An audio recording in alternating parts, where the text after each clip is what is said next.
Listen, ladies and gentlemen. Shout out to my man Noble Knowledge in the building early. Salute to all y'all that's in the chat. You already know we got Lamelo Ball, NB1, the one of one. We're gonna be giving play-by-play analysis. We're gonna keep you up to date with all news, updates, and more. It's the Charlotte Hornets, baby. It's it's about to go down. Hopefully, we can win this game. You got Orlando coming to town. Orlando, they're not happy. Orlando is trying to secure a dub of their own. So LaMelo Ball and the Charlotte Hornets have to be on guard and understand what's at stake. Nothing will be given. Everything will be earned. Point blank period. Can the Charlotte Hornets earn this victory tonight? I think that's going to be the $1,000,000, $1,000,000,000,000 question. It's time for the Hornets to wake up. Shout out to Thunder. Salute to all y'all that's in the building. You already know we got LaMelo Ball, NB1, the one of one. LaMelo is on an epic tear, too. Like I said, homage needs to be paid at the run that we're seeing from LaMelo Ball. We also, um, hold on a second. Yeah, we got a new starting lineup tonight. Quote unquote, Zion James is moving into that starting five. It's real interesting to see what's going on.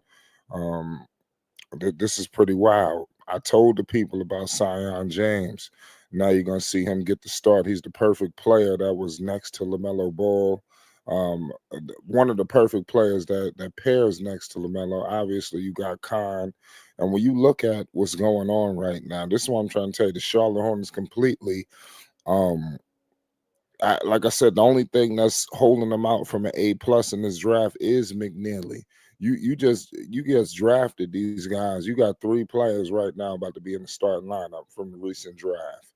You know that if you're not telling me that's a hit on the draft, what is it? The Charlotte Hornets nailed this draft. Point blank. Period.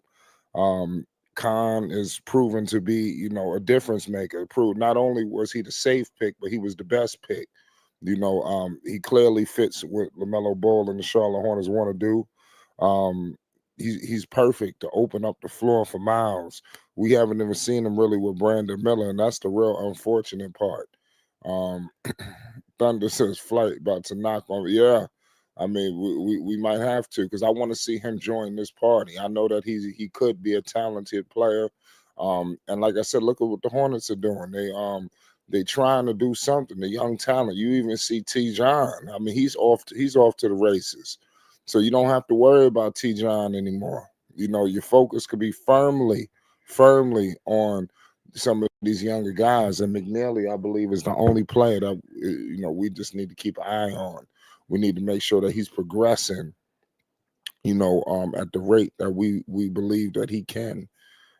Because LaMelo and the Hornets, they need it. They really need this. They need to wake up. They need to shake things up, and they need to secure wins so they can get to the playoffs. Obviously, the plan, that's a destination. Hopefully, they can get there. The Hornets need postseason play. And a return to the play-in would be, I hate to say it, it would be a success. Um, I think you roll the dice depending on who you got. You got a lot more mature players now. When the Charlotte Hornets was in the play-in, these guys were immature. They were young. They still are young, but they were way younger than they are now. So you got guys that got a little bit more bones in this league.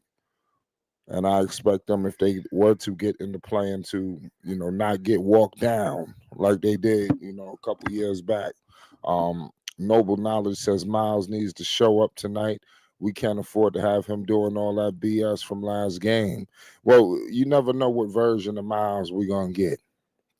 I think everybody knows that Miles Bridges he's a tricky player.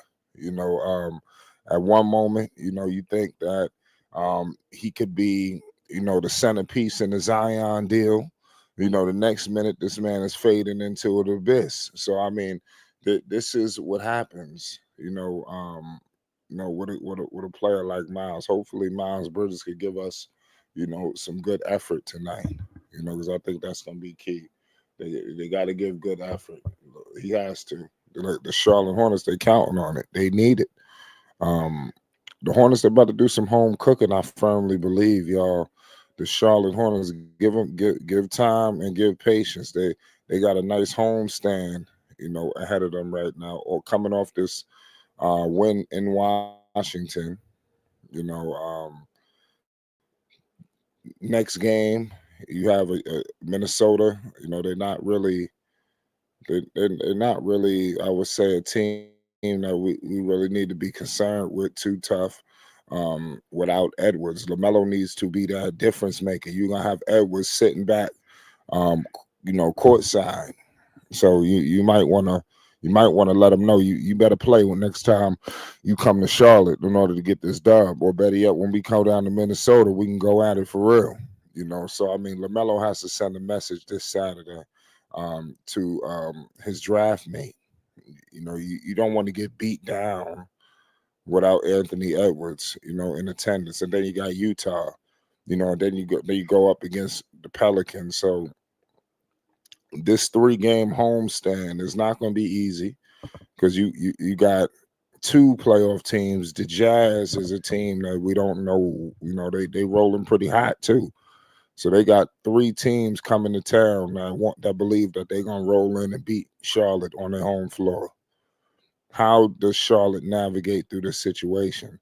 Mind you, after this game, they on a back-to-back. So you got Minnesota coming to town, and then right after that, you got Utah the next day. So this thing just starts moving. You understand? So Charlotte got to really be on guard and on post at what's at stake. Noble Knowledge says Melo can't be crying to the refs, just keep playing. I agree.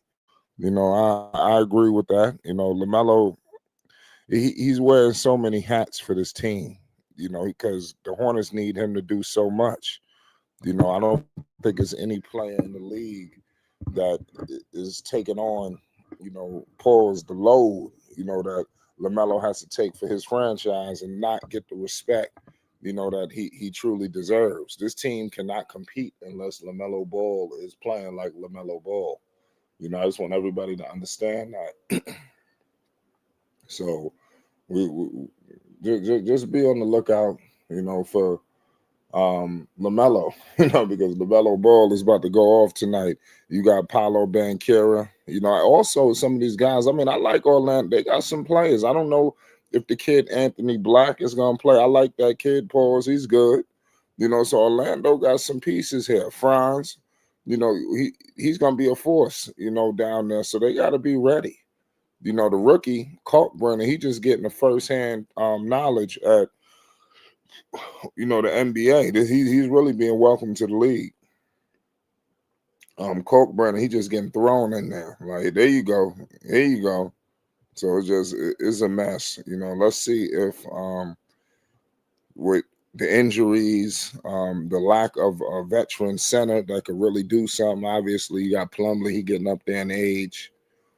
You wanna hope that this gets him to the level that we want him to get to a lot faster. I think that's key. Nonetheless, we are minutes away from tip-off. The Charlotte Hornets are live. They are one of the best teams in scoring in the league. I mean, they're clearly running it up, and they don't even have Brandon Miller, and they're scoring at a rate like that. I really think that's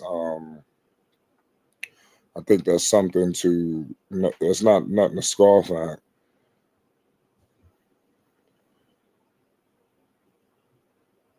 So Orlando, like I said, Orlando, they made a big move. I know that everybody is like, what's up with Orlando? The move that Orlando made to get Desmond Bain, that's going to take a little bit of time to get acclimated. I just hope that he don't get acclimated. This team don't start to get acclimated tonight against us. They haven't, been the best. It seemed like it's going to take a little bit of time, to get back rolling to the level that Orlando believes that they're going to get to. It's going to, let's see.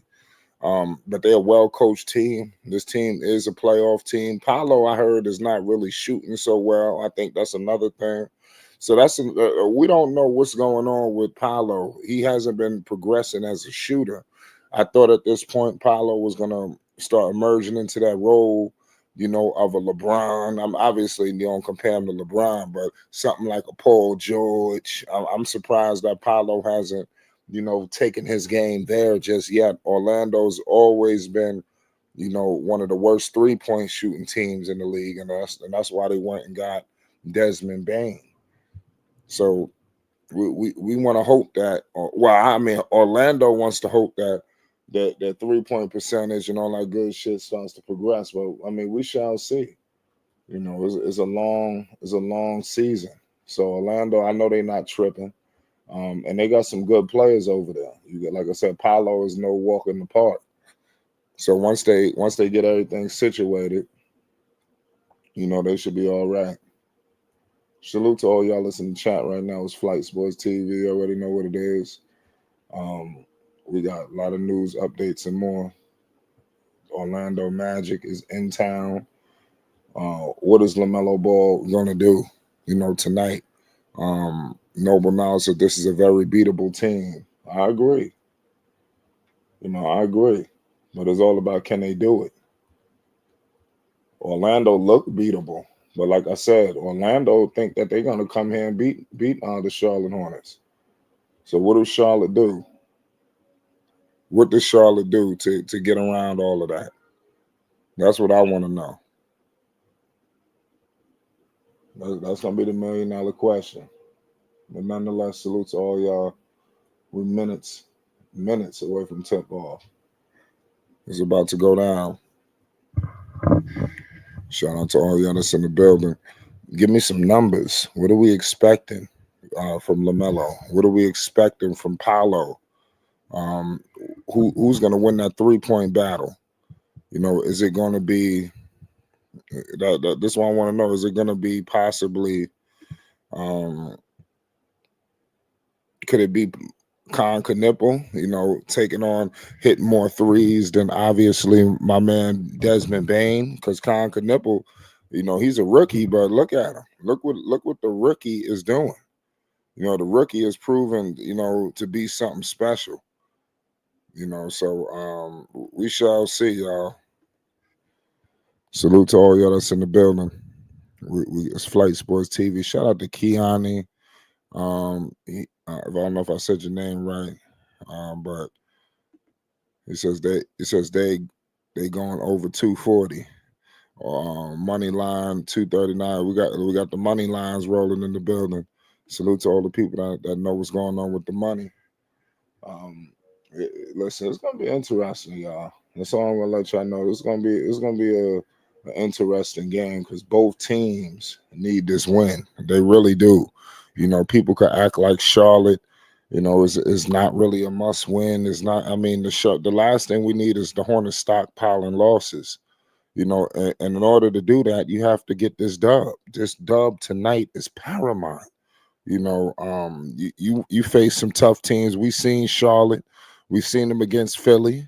They very well could have knocked Philly off. And they had an injury that game. There was no Miller. So this is what's troubling about the Charlotte Hornets to me.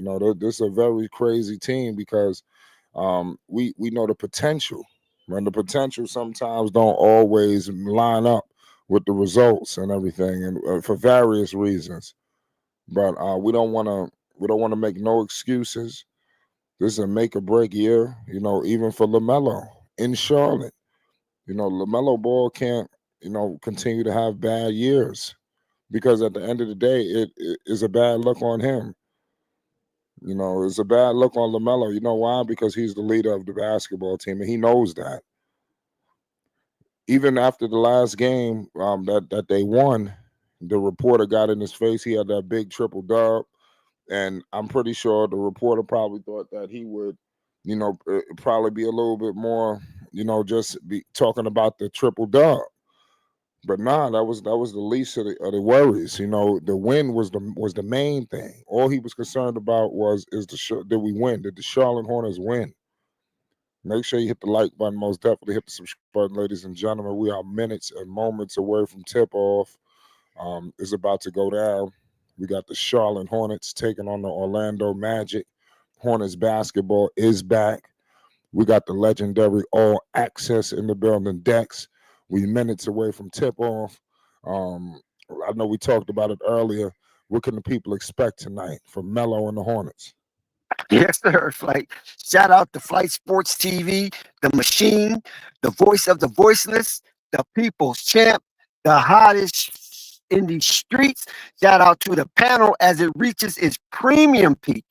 Shout out to the chat and I mean, all of its cacophony spewing out of the cracks and crevices of Flight Sports Block. Shout out to everyone pulling up to Flight Sports TV for the very first time to witness this here experience, Flight Sports TV experience. Hit that like button, hit that subscribe button. Most definitely hit the subscribe button and hit the notification bell so you won't miss one iota of an exuberant experience. Flight, we got a dandy right here, Flight.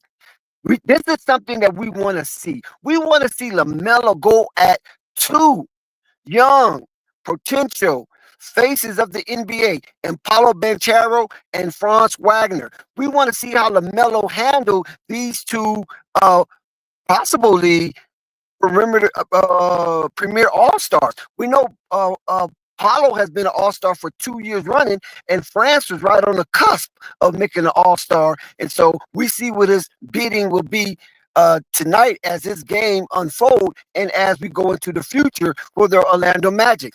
Listen, we know all hell can break loose on Orange Blossom Trail in Orlando down there in Disney World. But guess what? They're not going to be there, Flight. He's going to be on the road, and the Charlotte Hornets is a home favorite. They're favored by 2.5 points in this game, Flight. We know Charlotte Hornet before the Miami Heat game was averaging as the number one offense in the league, and that might have changed.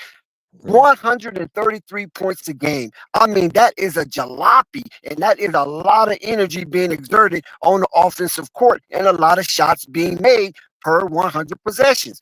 Right. Right. They can get back to that tonight because Yeah. Orlando doesn't have that kind of a defense, and we will see as you do Yes. your play-by-play, Flight. Yes, sir. We tipped off right now as we speak.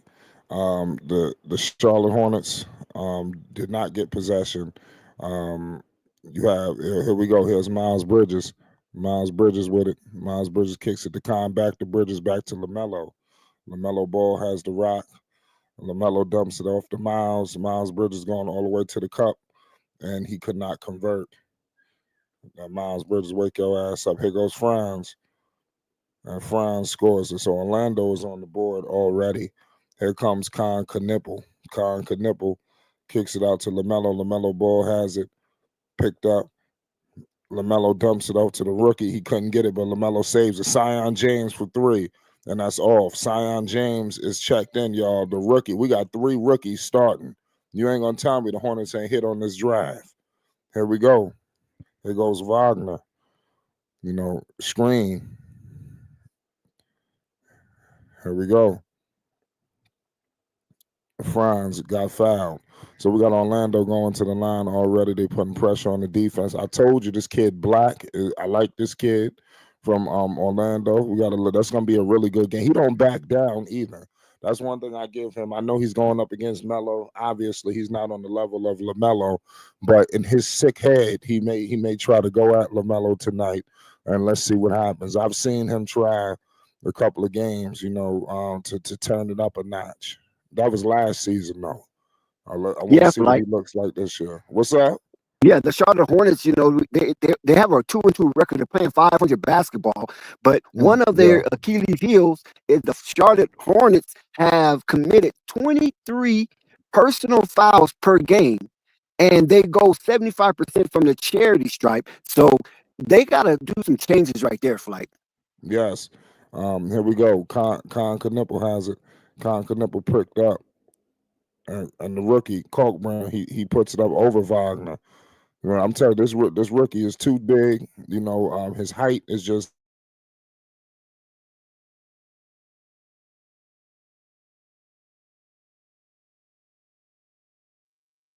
You went silent. Oh, I think Flight froze up. Yeah, Flight froze up. But as we continue, Lamelo with the ball. Here he is dancing with the Pachulas. Lamelo Carter looks has up. the He ball. gives it out. He kicks it out Okay, to go ahead. Paolo. You get froze up. Yeah. My bad. I don't know if you can. I'm good. You Can you good hear now? me? Okay, Yes. goddamn. I don't know what's Here we go. Miles Bridges with the ball. They kick it out to Sion. Miles Bridges with it. He couldn't convert it.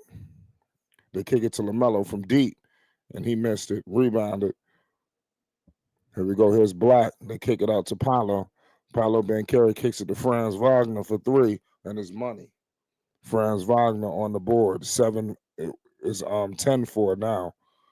Orlando. So Orlando punched him in the face real fast. There goes Miles. They kick it out to Lamelo. Lamelo going all the way to the cup to Khan, and Khan hits a 3-ball. You cannot leave Khan Knipple open. There's a reason why they picked up Khan Knipple. 16 points this season, shooting 53% from 3. Look at these numbers is crazy. Paolo just went right up over Miles. Miles didn't foul. He went straight up with his hands. Good play. Here goes Lamelo, 12-7. Black on Lamelo. Lamelo putting the dance move. Paolo took the switch. Paolo is going. Yeah, that was a turnover by Lamelo, and Charles Lee doesn't look too enthused. Yes, I don't know what's going on with like I said, Melo and the Hornets. They have to work on these turnovers. I think that's something evident that I've been seeing from them. So let's hope that some kind of change comes into effect. Here goes Paolo Banchero. Miles Bridges picked up Paolo. Paolo steps into a 3-ball, and that's off. His 3-point. I mean, Paolo really can't shoot the 3 too well. That's something that I think a lot of people don't notice. Here goes Black, unless you watch Orlando. Black, he throws it up and he scores it. Look out for this kid, Anthony Black, y'all. Here goes Lamelo, picked up by Black. Lamelo kicks it to Sion James. Sion James going to the cup, and it's good. These rookies ain't playing no games. Here goes Desmond Bain. Desmond Bain picked up by Con Knipple. Screen with Wendell Carter to Anthony Black. Anthony Black in the paint, and he hits it off the glass. Anthony Black scores it. It's 16-9. Orlando is up right now. Charlotte got to wake up. Black got 7 points. Hornets near turnover, but it looks like Lamelo was fouled. Keon says Lamelo has played 105 games last 3 years. So I mean, listen, Lamelo, he gonna be good. He played every game so far this year, so that's all we can think of right now. We got to take it 1 year at a time. We don't know what this year is going to bring. 16-9, y'all. 7:57 to go in the first. Here goes Melo, kicks it out to Miles for 3, and Miles couldn't convert it. Here we go, Desmond Bain. He tripped. That should have been a travel. Come on, That should have been a travel. You can't get him off the floor with the ball. That was Paolo. Oh wow, and they caught a break with the kick ball. That was wild. They've been being real lenient with these slips. And that's wild. Yeah, that's a travel. Now this guy, he could have just dragged his ass to the basket. Oh, that's crazy. And they put that shit in slow-mo. Motherfucker took steps, knees, everything. Wagner over Sion. Sion with the defense. The rookie with the defense over the bigger defender. I love the fact that we got these young rookies starting. I mean, this is something else. When the last time and they not just starting for some charity's sake. They starting because they deserve to, and they productive. This ain't no charity case. Back then the Hornets was starting people because they was drafted high. They was put in the rotation just because we picked them.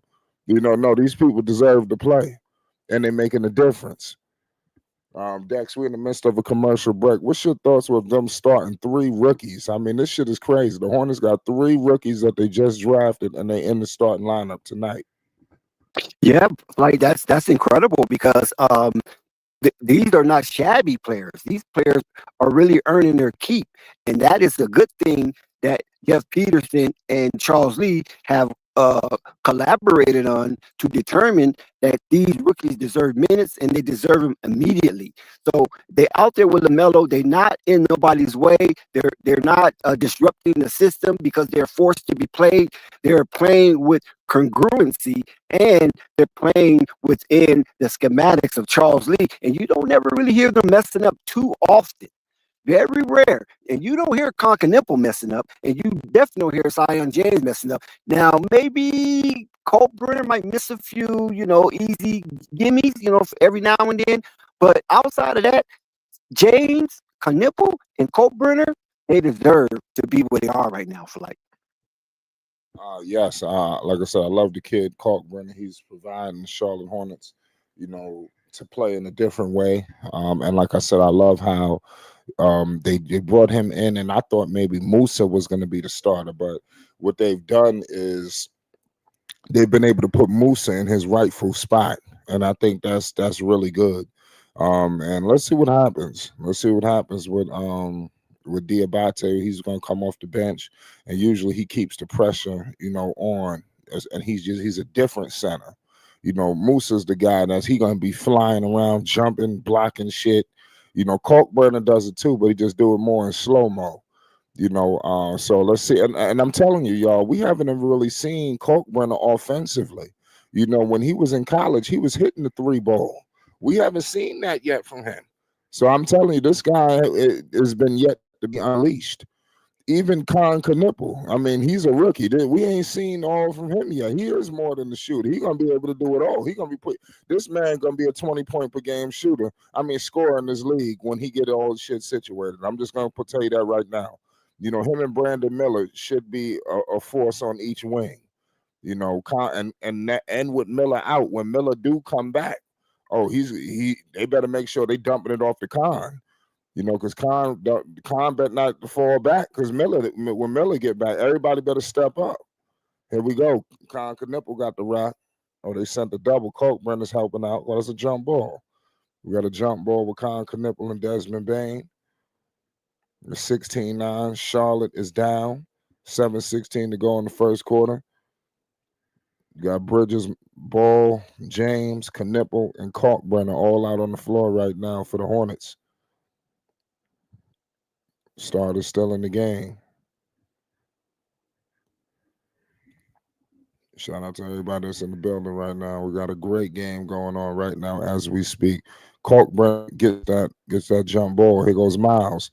Miles Bridges has it. Miles Bridges putting the moves on him. They kick it out there. Knipple. Knipple going to the cup. Knipple dumps it to Lamelo. Corner 3-ball. Off. Rebounded. Here we go. Paolo Banchero kicks it out to Franz Wagner. Oh, that's a travel. Oh, man. This shit is getting wild. It's 18-9. Kalkbrenner to the cup. Big time banger. Let's go. It's 18-11, 6:45 to go in the first quarter. Here goes Paolo Banchero. He's crossing half court, met by Miles Bridges. Miles Bridges all on him. Paolo surveying the landscape. They kick it out to Desmond Bain. Screen with Paolo. They kick it to Anthony Black. Here goes Wendell Carter in the cup, and he scores it all over the rookie. Knipple inbounds it to Sion, back to Con. Here goes Black. Black all over Knipple. Knipple to the cup. And Knipple lost the ball. Turnover. Here goes Banchero going to the cup on Miles. Banchero looked like he was fouled. Miles Bridges played good defense. His hands was up. He getting superstar treatment right there. Dex, what's going on? Orlando, they look like they're ready to step on the gas. What do the Charlotte Hornets have to do to navigate what's coming? Pause. Well, even though the Charlotte Hornets are favored in this game, the odd makers made them favorite, but those who place wagers and give advice about wagers, the majority of them took Orlando in this one. They do not believe that Charlotte is the better team, despite what the odd makers say. So they trying to convince people to take Orlando. I think Charlotte Hornets is going to win this game. Yes, Orlando got off to an early start. Keep in mind, Orlando played a dog-fested game last night, and we've seen that with the Charlotte Hornets when they done that. and they started off good in their next game in the first quarter, and then they just withered away with fatigue. Let's see if the Orlando will do the same, wither away with fatigue after having a good first quarter. Yes, it looked like Paolo missed some free throws too. Like I told y'all, his shooting is horrendous. I'm gonna break that down shortly. Here goes Sexton. They kick it to Zion. Back to MB1. Melo top the key three ball.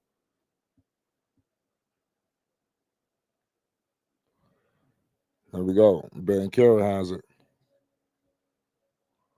Ben Carey posting up on Sexton. They're sending the double. They kick it out. Here goes Orlando. Orlando, they keep scoring. Charlotte in trouble on the home floor. It's 22-11. Here goes Sexton. Sexton crossing half court. They kick it to Zion, back to Sexton. Black on Sexton. Sexton going to the cup, and he's fouled. We all know Sexton go downhill. He's very fast. I love what we get from Colin Sexton. He was starting too, but they brought in Zion. I like it. I like the move that Charles Lee just made, putting Sexton in the game, trying to loosen up the defense, because they're all on Lamelo. I'm watching from I don't know if I have the same angle as you, but I'm watching, and Lamelo have somebody on his jersey every step of the way. I'm telling you. I mean, anything else would be uncivilized. They know what time it is. Hornets got to wake up, though. I'll tell you that much. They missing free throws. Here comes Desmond Bain. Lamelo on Desmond Bain. Desmond Bain with it going baseline, and he couldn't convert it. But this kid put it back. And that is, I believe his name that's Penda, if I'm not mistaken. I know, or I got to go out, figure out who the hell this guy is. I think that was Penda who just dunked it. Sexton with a big three. So Colin Sexton, he don't back down. That's the young bull. He gonna keep this thing afloat. Hornets down 10. Here comes Anthony Black. Anthony Black with it. They kick it to Paolo. Now just let Paolo shoot. Back up. He's shooting like 14% from three, y'all. They kick it to Black. Top of the key three ball. Money. Hornets in trouble, y'all. 27-14. And Orlando, they got some young players with some young legs. Black got 10 points. Melo kicks it out to Diabate. Diabate gets the put back after nearly losing it. It's 27-16, 4:10 to go in the first quarter. Here goes Anthony Black. Anthony Black has the ball. Picked up by Colin Sexton. Black, three ball. Missed it. I told y'all to look out for this kid, Anthony Black. Here goes Lamelo. Lamelo going to the cup. Alley-oop to Diabate. Showtime in Charlotte. We got a timeout here. We got to break into action. Orlando calls a timeout after the Charlotte Hornets cut the lead to under double digits. Melo was in full control right there. Anthony Black like that. Who the hell was supposed to be on that? So, I mean, like I said, basketball is a game of runs. Before you know it, Charlotte will be right back in this game like clockwork. Dex, what are you seeing early on in this game that people may not, have seen? Well, like I said, Charles Lee made a conscious decision to insert Colin Sexton at a certain time of this ball game when it looks like it was getting out of control, and that sparked the Charlotte Hornets to this minor run, because a lot of pressure was on Lamelo, and they was double teaming him and picking him up at 90 feet, and Colin Sexton just had free reins. And so now Coach Mosley got to make some kind of adjustment, and when he made the adjustment, Lamelo started acting a fool, but not scoring, but directing and giving up dimes and making people eat while they're running the floor. So now he have to adjust again. So this is why they called the timeout. And make this a note, flight. The Orlando Magic is the first team to call timeout. So that means that Charles Lee got a plan to run their tongues out of their mouth. And Coach Mosley for the Orlando Magic probably figured that out in trying to hold his team to minimum fatigue, flight. Oh, your mic is muted. My bad. Appreciate you. Salute to all y'all that's in the better. Shout out to everybody that's in the chat, y'all. If you're excited for LaMelo Ball and the Charlotte Hornets, hit the like button. Salute to Basil. Shout out to Thunder. He says, yep, everyone remember to shoot against Charlotte. That's true. Hornets in trouble a little bit, but they got to weather this storm. You got this kid, Anthony Black. He's putting everything on his back. He got 10 points, 1 rebound, 1 assist, and a block. Franz Wagner, 9 points. Paolo ain't do nothing, 2 points, 4 rebounds. I told you he can't shoot, let me give you some of his stat lines that coming into this year so far. He's averaging 40% from the field. Now, come on, for a player of this magnitude, that's unacceptable. 15 points. Pardon me, not 15 points. He is averaging. He's averaging 15%, from 3. So that's not ideal. So you got to pick these things up, especially if you want to consider yourself a superstar, number 1 option, or this and that. The Orlando ain't gonna really get off the ground if he continues to shoot, this low. But here we go. Here's Jones in the game. Here's Wagner. They kick it back to Paolo. Paolo going to the cup, and he's fouled. So Musa fouled him. We got to go straight up. He definitely gonna be looking to go to the basket. Is Melo on the bench? T. John Salon is in the game. We got Della Silva. I'm gonna get all these Magic players' names right. I'm gonna try to. Here we go. Paolo, big bucket from the line.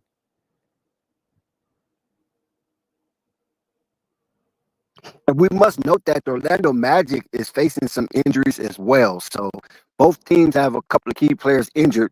So let's see if the remainders make a difference in this game. That's right. Colin Sexton with it crossing half court. Here comes the defense. Lamelo in there. Lamelo still in the game. Look like we got a foul off ball. 28-18. 3:33 to go in the first.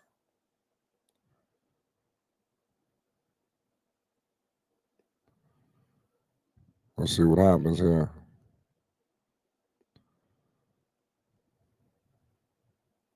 They kick it out to Lamelo. Lamelo has it. Lamelo shaking and baking. They kick it out. T. John Salon. They're going baseline. T. John turns it over. Cookies. Here goes Dan Kira. Come on. These dudes take an extra step. This is an epidemic going on in the league. These extra steps. This is getting wild. Lamelo going to the cup. Musa, he's trying to save it. Musa, I'm telling you, Musa be doing big business down there. I think he might even be undersized. He just his ferocious nature. He only averaging 5 rebounds, but I feel like 10. What's up, Dex? Yeah, I just want to remind everybody to hit that like button, subscribe to Flight Sports TV, and also do not neglect the notification bell, because it is important that you hit that notification bell so you won't miss one iota of an exuberant experience. That's right. LaMelo, 3-ball, money. LaMelo Ball not playing no games. That's what we want. That's the first one went in for LaMelo. Yep. It could be tragic for the Magic. Yeah, that's a good one. It's 31-21. Here it's 2:35 to go in the first quarter. Here goes Wagner in the mid-range, and that is off. Rebounded.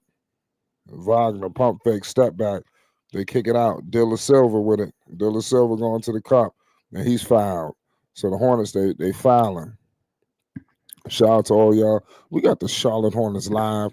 We giving great play-by-play analysis. LaMelo is getting cooking. In a minute, he gonna have a full grill. 3 points, 3 assists, 1 rebound. He gonna get percolating, y'all. Just hold your horses. By the end of this game, he might mess around and have 30. You're gonna be like, what the hell happened? I thought he had a slow start.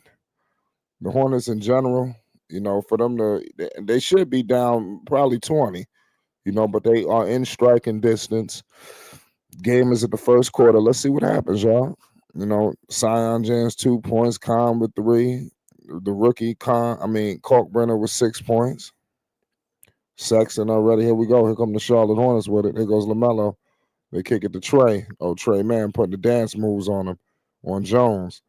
Trey Mann kicks it to Sexton. Sexton on the baseline. Sexton to Musa. Oh! Musa about to tear the house down. There goes Trey Mann. Trey Mann going to the cup.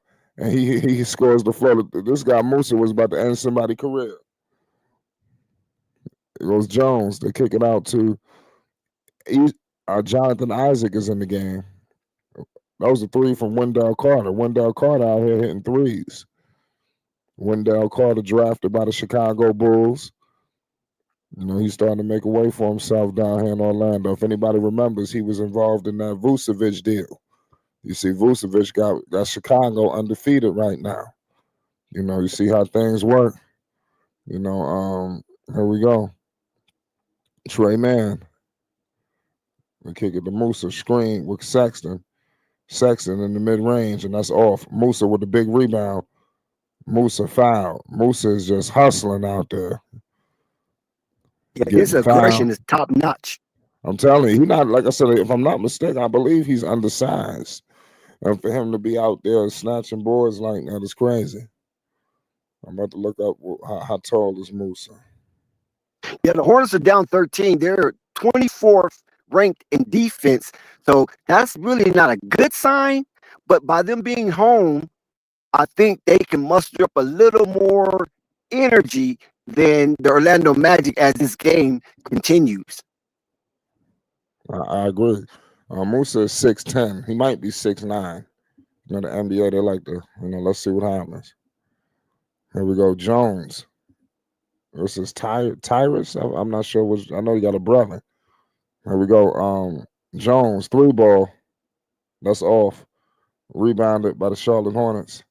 Musa, grown man rebound. Hustle tracked it down. There goes Lamelo. Lamelo crossing half court. Lamelo putting the dance moves on the defense. They kick it out. And Trey Mann scores it. Big bucket there from Trey Mann. It's 36-27. Jonathan Isaac missed the 3. Wendell Carter is fouled. So it's getting sloppy right now. Orlando, they're looking to really, turn it up a notch on Charlotte. Charlotte just trying to weather the storm. Jonathan Isaac is another amazing story in the NBA. Mm-hmm. I mean, he has went through a tumultuous career, and he's still standing strong. So he has weathered the storm of injury, and the Orlando Magic have yet to give up on him. And Jonathan Isaac is still in the league. He's part of the Alonzo Ball draft class. He's making a name for himself. He's a strong man. Yeah. We got Wendell Carter at the free throw line. It's 37-27. Wendell Carter looked like got 7 points, 2 of 2 from the field, 3 rebounds. Musa with it. They kick it to Melo. Melo coming down, crossing half court. Looked like he just called out something. Looked like we got an isolation. Whole court going flat.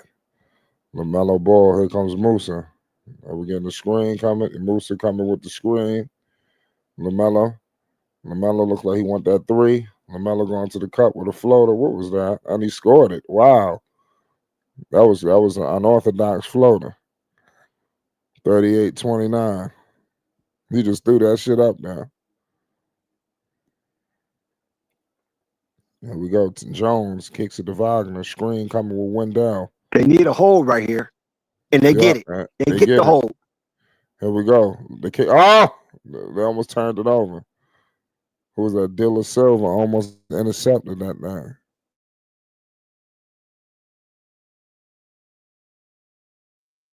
Charlotte brings in the reinforcement, and Coach Mosley of Orlando tried to counter, And 7 seconds left. Let's see how this ends, Flight. Charlotte do need a bucket here. Yeah, they bring in. Here comes the rookie. The rookie coming in the game.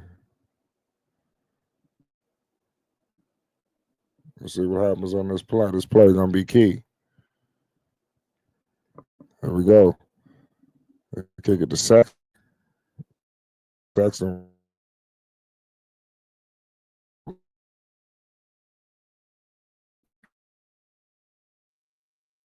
Sexton get the foul. Yeah, He challenged the defense, went into the teeth of the defense, that's right. and now he is rewarded for such of aggression. Big time aggression. Colin Sexton at the free throw line. Let's see what Sexton can do. There we go. That was solid for Colin Sexton. I mean, it's a veteran player. He knows how to chip away at it. So you got to let these guys do that.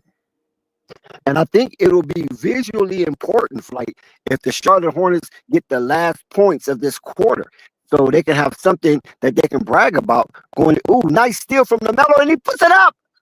Oh, he almost made that thing. Man, good visual. Good visual for the Charlotte Hornets because they scored last, and that could be on their mind going into the second quarter, and they can build off of that, Flight. Yeah, you're right about that.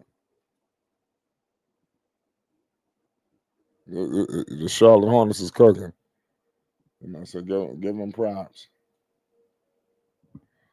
Give them major props. So we're at the end of the quarter. The Hornets, I feel like they should be down more, but I don't know if they weathered the storm. But they got to be very wary of Orlando. They got to make sure they don't give up so many threes. I thought that they gave up a lot. You know, they got to slow down this offense. Orlando, they stepping on them. Orlando is shooting from the arc pretty decent. They started out shooting from the arc, and that just shows me that when they started out shooting from the arc, Flight, they didn't want to exert a lot of energy in the first quarter. So they was trying to play the 3-for-2 game, and I think Charles Lee caught on to that because Coach Mosley went 10 deep in the first quarter. You don't do that. That's not basketball. 10 deep in the first quarter. So Charles Lee, if he have any scruples, he would have noticed, hey man, he trying to reserve some people because he went 10 deep in the first quarter. Oh no, man, we're gonna push this ball all game. Win or lose, we pushing the ball because we believe that they will not win the war of attrition, especially after that game last night, Flight. I agree with you. I totally agree. Thunder says Melo played the whole first quarter. Bruh need to rest. I mean, the Hornets might not have that luxury. I think he's gonna get his rest. I mean, I know that his rotations had to be kind of screwed up a little bit because you got to put Lamelo in there. Lamelo can't be sitting like that the way whatever he was doing that first game. You can't do stuff like that. Melo got to be back in promptly. Otherwise this league can just get blown out the hinges. Exactly. And LaMelo's on an all-star campaign. So he got to make sure these scores are not blowouts because that's what happened to him last year. And this is the reason why he got snubbed from the all-star is because Charlotte Hornet had a piss-poor record. And a lot of games they was getting plummeted. This year, LaMelo has to be on the court as much as possible. He has to have a high usage rate. We cannot babysit LaMelo in his lower extremity possible injuries. He's either going to sit on the toilet or he's going to get up. That's right. Miles Bridges off the glass. Big bucket. It's 38-33. Hornets creeping back in this thing. 11:30 to go in the second. Here we go. Screen coming with Wagner. Jones off the glass. Off the floater. That was good. I thought he was gonna hit it off the glass. There we go. Trey Mann. Look like Melo getting a breather. Here goes Con Knipple. They give it to Miles. Miles Bridges. 3-ball by Trey Mann. He couldn't convert it. Trey Mann been kind of inconsistent. He got to pick up his play. Here goes Franz. Franz, they kick it out. 3-ball. and that's good. That's off. Con Knipple gets it. McNeely couldn't convert it, but Ryan Kalkbrenner with the putback, 40 to Ryan Kalkbrenner 35. is the lead scorer for the Charlotte Hornets. Yes, he's a rookie. I mean, you can't teach height. Here we go. Orlando, they couldn't convert it. Big board by Kalkbrenner. 8 points, 4-4 from the field. He perfect. Trey Mann with it. Trey Mann gives it to Miles. Come on, Miles, go to the basket. Miles. Oh, shit, he got his shit blocked. Here's Jones. They kick it out to Wagner. Three ball. It was that De Silva. De Silva just made a three. So they let Orlando score. They was holding them. Here goes Miles. Miles kicks it to Khan. Khan. Oh man, turnover. It just went straight through. Kalkbrenner. De Silva for three, and he missed it.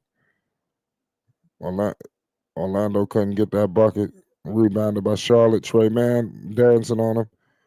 Trey Mann putting the moves on. Come on, Trey. You got to start to do something out here. Trey Mann dumps it off to Miles. Miles Bridges in the post. Oh my goodness, another turnover.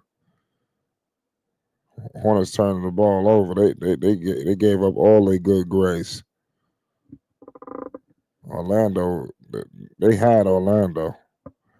They let this kid De Silva, take off a little bit. He done hit threes. He going to the bucket. What's going on, Dex? Yeah, and that's dangerous because they done pumped the lead up to 10 with their remnants, and that gives Franz Wagner and Paulo Banchero a decent amount of rest. And that's what the Hornets don't want to do. They want those guys on the court playing because they know fatigue is going to set in them too, based on what they did last night, Flight. That's right. We got to figure it out. Point blank period. We got to figure this out. Noble Knowledge says, Melo got to play a lot to win.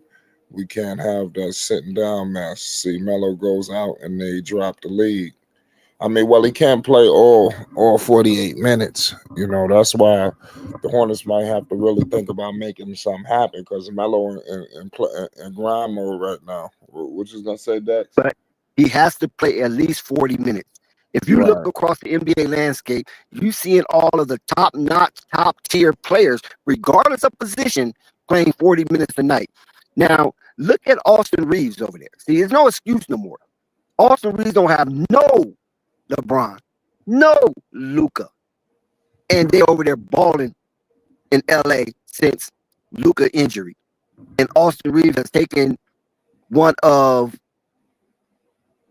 he's winning a popularity contest right now.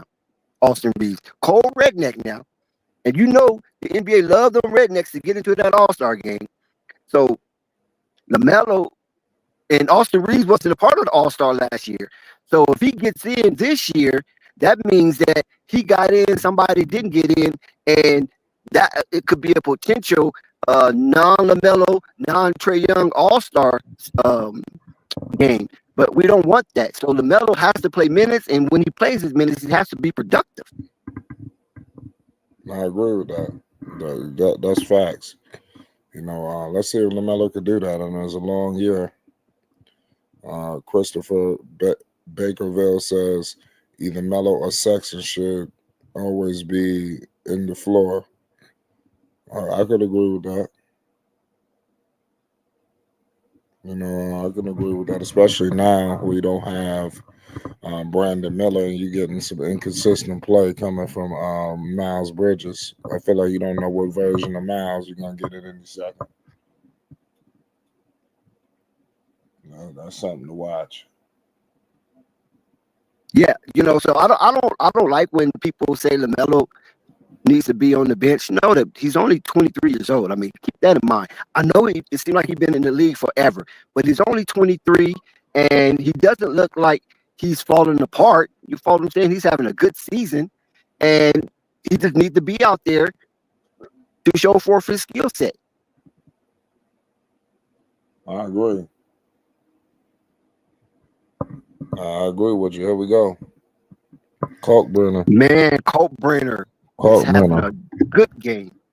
Yeah, I wish it could result in the score though. Let's see what happens. Wagner with it. They give it back to Jones. Jones has it. Jones kicks it out to Wagner. Back to Jones at 45-37. Jones, top of the key three. And that's off. There goes Miles. Miles Bridges with it. He's crossing half court. Miles Bridges Damn, going to the Miles. cup. And he got blocked by Miles going Isaac. soft. He's going soft, man. Real soft. Wagner Okay. with the bucket. At the 8-minute mark, Lamelo needs to be back in the game. Yeah, there goes Khan. Oh, Miles, damn. Miles was told to shit now. Miles didn't eat his Wheaties. Miles didn't eat his Wheaties, man. That normally was an easy dunk for Miles. That's right. Wait a minute. He bring T-John in the game and not Lamelo? Are we at the 8-minute mark? Well, I mean, we might not get to the 8-minute mark because it's a break in action now. It's 15 seconds to the 8-minute mark, so you might as well say this is questionable right here. If LaMelo's not in the game, I didn't see him come in, but if he's not, this is a questionable substitution here. Right. Well, you know, he did play the whole first. That don't matter. It don't matter. Come on, like stop that. Man, 23. We already went over that. You're gonna tell Shea Gilchrist Alexander, oh, you played the first quarter, so you can't come in at the 8-minute mark. That's 4 minutes of rest, Flight. Come on, man. 4 minutes? How much rest do you need? Yeah. This is basketball. You know, 4 minutes is a long time in basketball. Right. That's double. Commercial breaks, all kinds of fouls. You know what I mean? A lot of stoppage in action. Damn, get the rebound. Yeah, they can't get the board. Orlando puts it right back. Orlando look like they got some bigger dudes. There goes Trey Mann. Oh, Trey. He don't seem like he hitting like that. Like, you know, come on, McNeely. The Trey. Wide open three, Trey Mann. Good. Okay, there we go. About to say, come on, Trey Mann. Okay, 7 minutes, 30 seconds. No LaMelo. Very questionable on no Colin Sexton either. Nope, Banchero just went right over T. John. Yeah. Go Trey Mann. Trey might be feeling it. T. John was he about to shoot a logo. Now, what the hell was that? Timeout. Yeah. Timeout. No timeout. He don't call a timeout. They're down 13. Yeah, I'm telling you, about to get walked off the floor. And they got McNeely with the ball. LaMelo at the scorer's desk. Probably a minute too late. Yeah. Look at Coltbrenner and one. Kalkbrenner. Ooh, yeah, that helps. Ooh, that helps. He gonna be good. Man, that was crucial right there, Flight. They needed that big time. Now they can get a little spunk in their trunks, and hopefully they can start another run. Yeah. Yeah, that guy, he have himself a good rookie campaign. All because he's 7 foot. That guy right there is performing. 6 of 6 from the field. Everything is under the basket. Kalkbrenner completes a 3-point play. Man, that was crucial. It's a 10-point game. LaMelo's in at the 6-minute, 40-second mark. And let's see what happens from this point on. He should play the remainder of this first half. Good stop for Charlotte. Good stop. Here goes Lamelo. Lamelo crossing half. Screen with Ryan. Lamelo picked up by Bain. Lamelo off the glass. Lamelo really hasn't even got percolating yet. He got 7 points, 3 of 7 from the field. There goes Bain. They call the offensive foul. Yeah, that's good on the linebacker. He out here playing oh yeah. Oh, that was too easy. Yeah, that was blatant. I mean, he might have sold it a little bit, but I mean, he threw the elbow out. Yeah, you can't extend it. That's for damn sure. You can put it out there, but you can't extend it. And that's what he did. Yeah, So that was a good stop for Charlotte. Turnover benefits Charlotte. Let's see if they can capitalize off of this fight. yo, it's so funny when you got a guy when they picking up fouls and they Oh, air ball. Shit. oh, I'm gonna say, come on, McNeely. We want to see something from McNeely. Oh man, they need to put that guy on the bench, man. Hurry up and get to Greensboro. Yes. He has done absolutely nothing. The Summer League wonder. McNeely's a Summer League wonder. Yeah, we got Bankera with it to Black. Look at this kid Anthony Black. Yeah, before the game started, I said, look out for this kid Anthony Black. I said that. So he got 12 points. I like Anthony Black. Yo, what's good, Casual? What's good, bro? What's good? I can't call it. Good to hear from you. Last stream we tried to get. I don't know what happened, but it's good to have you this time. I saw you. I thought you wasn't on. I came to check on y'all, see how y'all boys doing. I know Charlotte they've been up and down to start the season. Yeah, that's a fair analysis. I appreciate you, Casual. I just want to let you know the door is always open here. Anytime you want to come discuss basketball with us, we'd love to hear your expertise. Yes, sir. Yes, sir. How y'all feeling about this game so far? Man, like I said, the Hornets they trying to get back into it. Lamelo with a step back, and that's off. Look, we got 5 minutes remaining before halftime.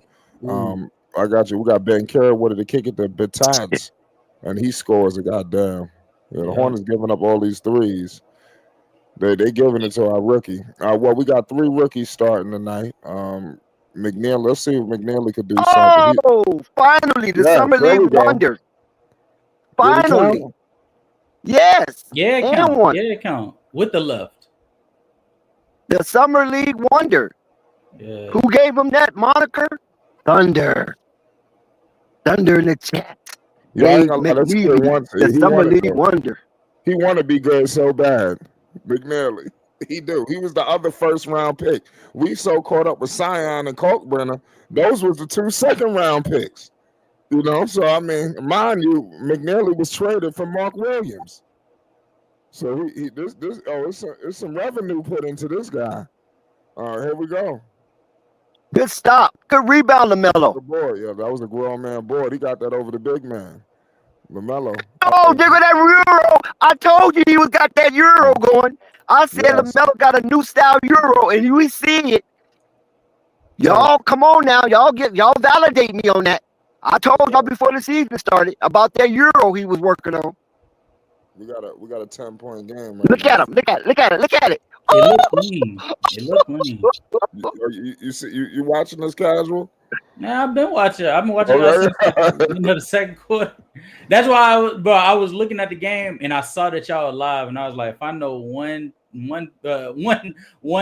fan base they're gonna lock in on their team and only their team, it's gonna be this channel. So I had to come. Most definitely. You already know. Pull up on my we're gonna get going with Lonzo too shortly, but you know it's crazy with the Cavs. We'll talk about that later. Here we go. Sexton with it.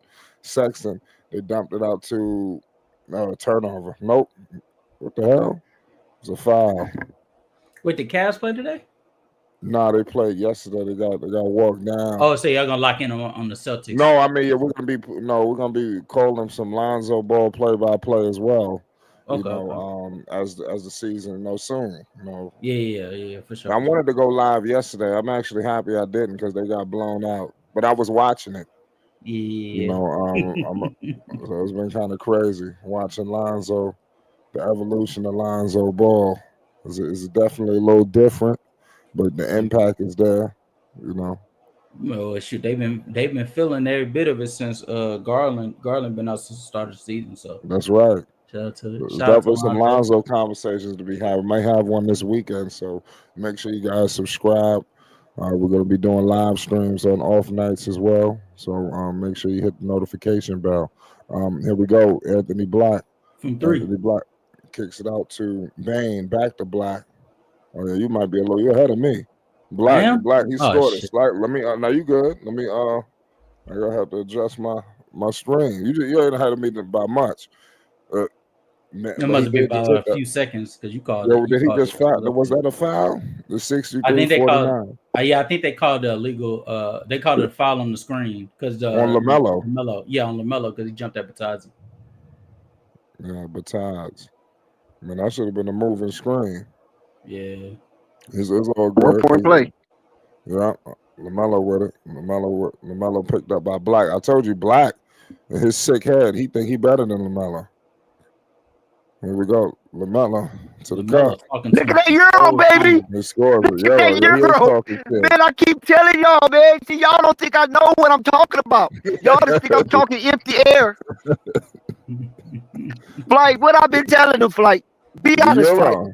I You said, told hey, him that, man. He added that to his game. how much must be paid? Yeah, Goddamn. yes, baby. I The love when general. Big Al come up here. The general.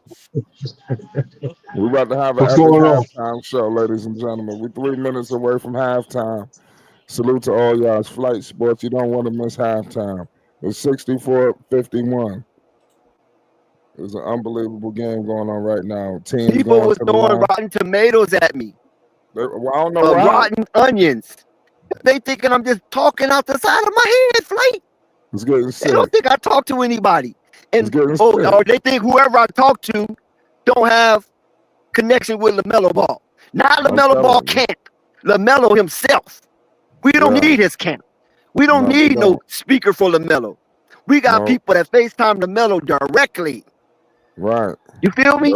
I'm telling you. I mean, it's crazy what's going on out here. 65-53. These people know what's going on. Man, I be forgetting how crazy this nigga Dex is. Yeah. Oh, yeah, it's Melo time. And it's MB1 season. So, you know, Right. Here we go. Here we go.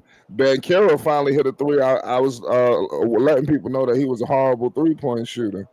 But he like I said, they always find a way against us.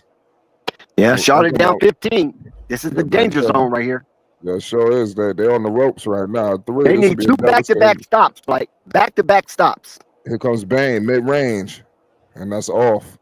Okay, that's one. Yep. Oh, Lamelo. You got Anthony Black with him. Alley to Musa. Showtime at the Spectrum Center. That's right. Big play. Be 2 minutes left in the second quarter. 68-55. We need one. Oh, yes. Yes, that's got to be a charge. Yes, that's back-to-back. That's back-to-back stops. He want to challenge. Well, let him challenge it. They up 15. Challenge it, fool, if you want to. It looked like they're going to. They shouldn't though. But I think they Bane. I seen the coach. What's the coach name for Orlando again? You talking about Jamal? Yeah, he's a former player. Yeah. Yeah. I met him one time. He's cool because I didn't know who he was, and he was walking on the court in summer league, and people was clapping for him, cheering because he had just got the Orlando job, and I was like, damn, who was that? And I said, everybody, trying to shake his hand and everything, even players that was waiting on their teams to play, shaking his hand, like congratulating him. And I went and said, hey, man, what's up, brother? And he was like, hey, how you doing, man? I said, congratulations. I don't know what I was saying congratulations for, because I didn't know who he was. And then come to find out, he was Orlando's Magic new head coach. Right. I was about to say that Dex was at the party, the celebration party, once he got announced as a new coach. Now I don't know why he's missing words. Before we get the Big Al casual, talk to us. Give us your breakdown of this game so far before we head into halftime. What are you seeing? What's happening with Charlotte? LaMelo Ball is very aggressive. He's actually playing probably some of the more efficient basketball around the rim that I've seen him play really since the beginning of the season. I'm seeing them out rebound Orlando. I'm seeing them facilitate the offense, but I'm also seeing Orlando just getting more quality shots. Sometimes it doesn't really have to do with what you're doing wrong. The team is just getting better looks than you. And I think that's the case right now. I don't think that Charlotte should stop doing what they're doing. I think they should just adjust and maybe make those 3-pointers that Orlando's taking a little harder for them to take. Because right now I'm watching Batazi catch the ball off of a screen and roll from Paolo, and it's wide open. You should probably contest that. You should probably get out there and force his hand. That's really all I'm seeing right now. But I don't think Charlotte should panic by this score. They've come back from much larger deficits before.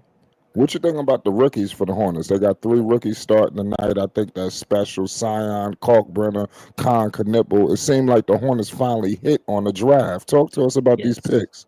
I've been actually a fan of Knuppel since the summer league. When he was shooting lights out, and I think didn't he get MVP? Yeah. Well, he got MVP. He got MVP of the Summer League championship game. Yeah. The Utah center was the actual MVP. Yeah. So I've been a fan of Knuppel, and surprisingly, Knuppel really hasn't been that.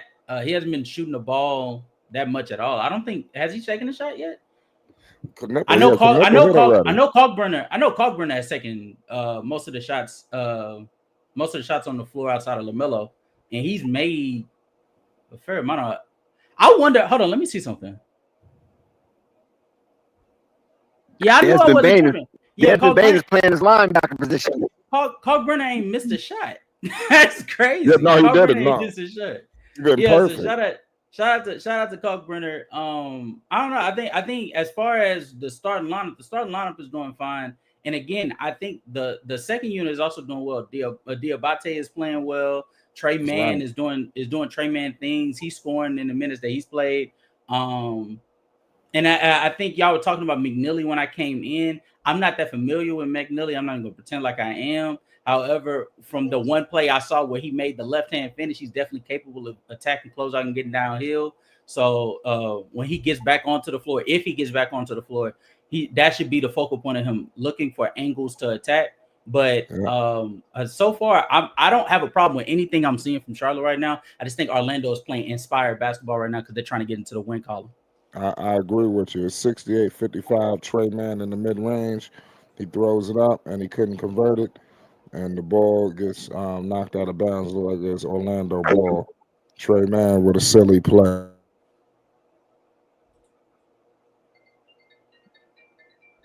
Yeah, Charlotte got their back-to-back stop, and then they got another stop with the charge on Desmond Bain, the linebacker from Orlando, and they blew it with Trey Mann doing some, I don't know, what was that, gymnastics? Like your mic is out. Oh, Orlando with another 3. Devastating. Flight, you froze up on us. Devastating. Trey Mann, Colin Sexton play 2. Oh, foul on Trey Mann. Oh my God, Trey Mann is falling apart right before our eyes. Oh my God, Trey Mann is falling apart. I don't know what Trey Mann was thinking. They know the Charlotte Hornets has not been getting the benefit of the whistle, but somehow we have a mental collapse and give an unnecessary offensive foul. Cause the Hornets a possession. So the Hornets catch a break. They do not suffer that offensive foul. Now the Hornets has the ball. Give it to Miles. Back to Colin Sexton. Colin Sexton on the drive. Colin Sexton, look. He's attempted. He gives it out to Lamelo in the corner. Lamelo stumbles a little bit. Oh, here comes Lamelo on the drive. He cuffs it. Gives it out to Trey. And no, hits the back of the rim. But they get a second chance. Colin Sexton with the possession. Now, Paulo's on Colin Sexton. Colin Sexton likes that. He shoots. And he makes it, and it's an and one. It's an and one, folks. Colin Sexton with the heroics right before our eyes. Colin Sexton and LaMelo Ball are perfect on the court together. I mean, who would have thought of this kind of a tandem in the backcourt? It looks like oil and water, but no, it's oil and oil. Yes, he will go to shoot one, and the Charlotte Hornets needed that 3-point possession big time. 71-57. It could be 71-58, and it is. He capitalized on that and one opportunity. The Charlotte Hornets can hold one more time as they did in the first quarter. And they come up on defense. Okay, they ratchet up a little bit. Here come Paulo. Paulo trying to do one-man show. Paulo kicks it out to the corner, and then it's up, and it's no good. And it's tipped. Charlotte, no. Orlando gets the ball, and he do something spectacular, and he misses, and Charlotte holds for the halftime break. 71-58. It should be 58. But somehow the score says 71-57. So maybe there was an adjustment. Okay, there we go. 71-58. Okay, it's a 13-point deficit. Charlotte do not want to be here, but they are here. And how do you guys feel about this, Casual and Big Al? Oh, what's going on, Dex? What's going on, Flight? What's going on, Casual? I'm glad to be on. Frustrated. I'm on.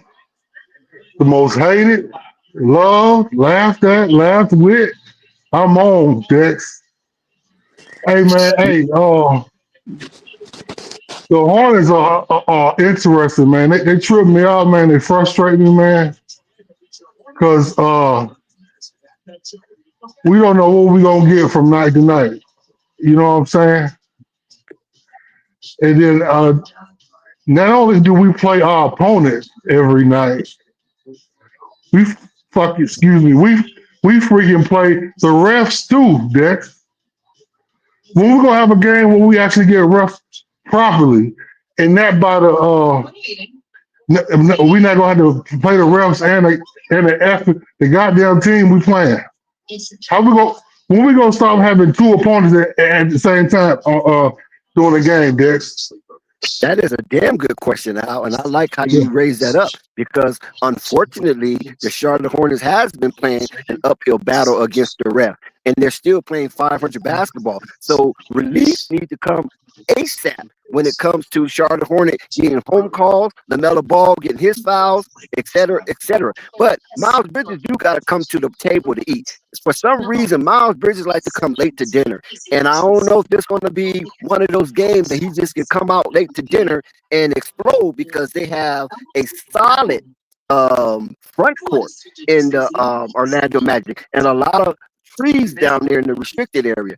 So if Miles Bridges don't hurry up and try to come to the dinner table to eat, it's going to be probably a bad night for the Charlotte Hornets. Shout out to Purple Baby. Yeah. What's going on, Purple Baby? What's up? You know Purple Baby Oh, going to show up when the Hornets is getting thumped. yeah. She you know she a hater. Actually, It's all no, now she like actually, coming back with me. That's what it is. yeah, that She too. like But I forgot that they had a game, and then I had remembered a couple minutes ago. okay. Okay. But you know what though? Oh y'all, I don't get it. The horn. I mean, okay. The refs aside. I mean, I know a lot of y'all ain't Charles Lee fans, but I kind of like the fact he has more structure. But like you Is said, that your Dex, and I background, think, Big Al? Is that your background, the voice I'm hearing? Somebody got something going oh on yeah, in the that's my background. background. My fault. Okay. Let me Yeah, mute that. turn it down. Yeah, but yeah, I mean, I like the fact that Charles Lee has brought structure to the team. But to piggyback on some comments you guys have made in the past, you and Flight, they can't keep shooting these damn threes because they shoot themselves out of games. It's almost like that's all they can do, and they not as what is it? They not as Efficient? efficient as the Celtics because you know that's the game plan Charles Lee pretty much comes from, right? Right. So they sort of bring the same type of shit to the Hornets. I mean, and the Hornets are kind of capable of it, but they don't got Brandon Miller and they don't have really consistent guys unless they just busting it open during the game and just hitting everything. A lot of times they got issues. That's why we see the issue with the Heat last time. What was it on Monday? And the issue tonight. So I mean, that's what I think about the game. And then the refs. That's my take. Casual. What you got to say? Because I know, Mr. Doctor. You a doctor yet, man? By the way, I guess he's not on. Yeah, Casual got his mic on mute. I guess he'll join the party whenever he feels comfortable. So, Purple Baby, you been watching any of this game? Yeah, I'm gonna be honest. I kind of didn't want to watch it because I was like, well, when it comes to like the front court, like I said at the beginning of the year, I knew like rebounding was gonna be a problem, but I felt like as long as they not, how can I say this? Like you got to shoot the ball in basketball because that's the point. But like I was trying to think of a word. Like not inefficient, but like I don't know the word I'm looking for. But Listen, let me help you out. Miles Bridges got 2 points, and he's shooting 14% from the field. 14%. Yeah. No, you didn't hear me wrong. Nothing was scrambled. 14% from the field. Purple. And I'm gonna defend Miles in this instant. Do we Look, all agree that he's playing out of position? What is his position then? A three. He's a three. You know what? I mean, I can agree, but he's not limbo enough to play a three. Miles is kind of a stiff player, but he's just athletic. I will remind you of something, Dex. When he came out of college, he was a two. The Hornets, whenever they did it, moved him. He was a what? He was a two coming in. No, he was not. But okay, keep talking. Yes, he was. He was a two. He was not Purple. Nope. He played two. He was not a two guard. Yes, he was. He was a two. No, he was not. I remember. No, he was not Purple. Because him and Draymond played the same position basically coming out of Michigan State. Bridges. I like Mikal Bridges more coming in, and Mikal Bridges played the 3-4, and Miles played the 2-3. The Hornets.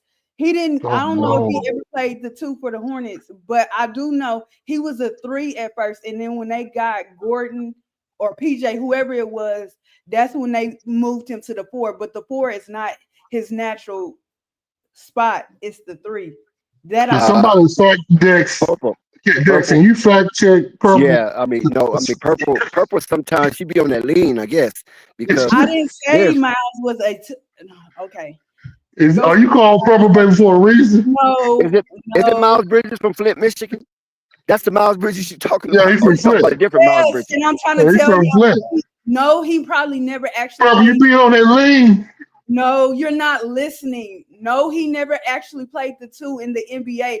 That's what he came out as. They moved. What high school did Miles Bridges go to? He was never a 4 at all. He didn't. I think Miles Bridges was a forward in college. Purple, stop it. Yes, I know that. He never played no guard, baby. Purple. I need you put that codeine down. No, I don't do drugs, sir. That's why they call it Purple, baby. Yeah, that codeine, nigga. The 3 spot. I said he was not a 4, and that's true to nature. He never played the 4 at all. I know that for a fact. Okay, that's cool. We might can agree on that. But Miles Bridges in college at Michigan State was a forward. That's how he's listed. Right. Yes, that's the only thing I'm saying. I didn't say he wasn't. I'm saying you said 2 guards. Yeah, you said 2 guards, bro. He wasn't listening. I said he was both. We wasn't listening. I don't. No, we was I listening. watched him in college, but I seen when the thing came in. I was like, oh, he a 2. I told you I liked Mikal better than Miles anyway.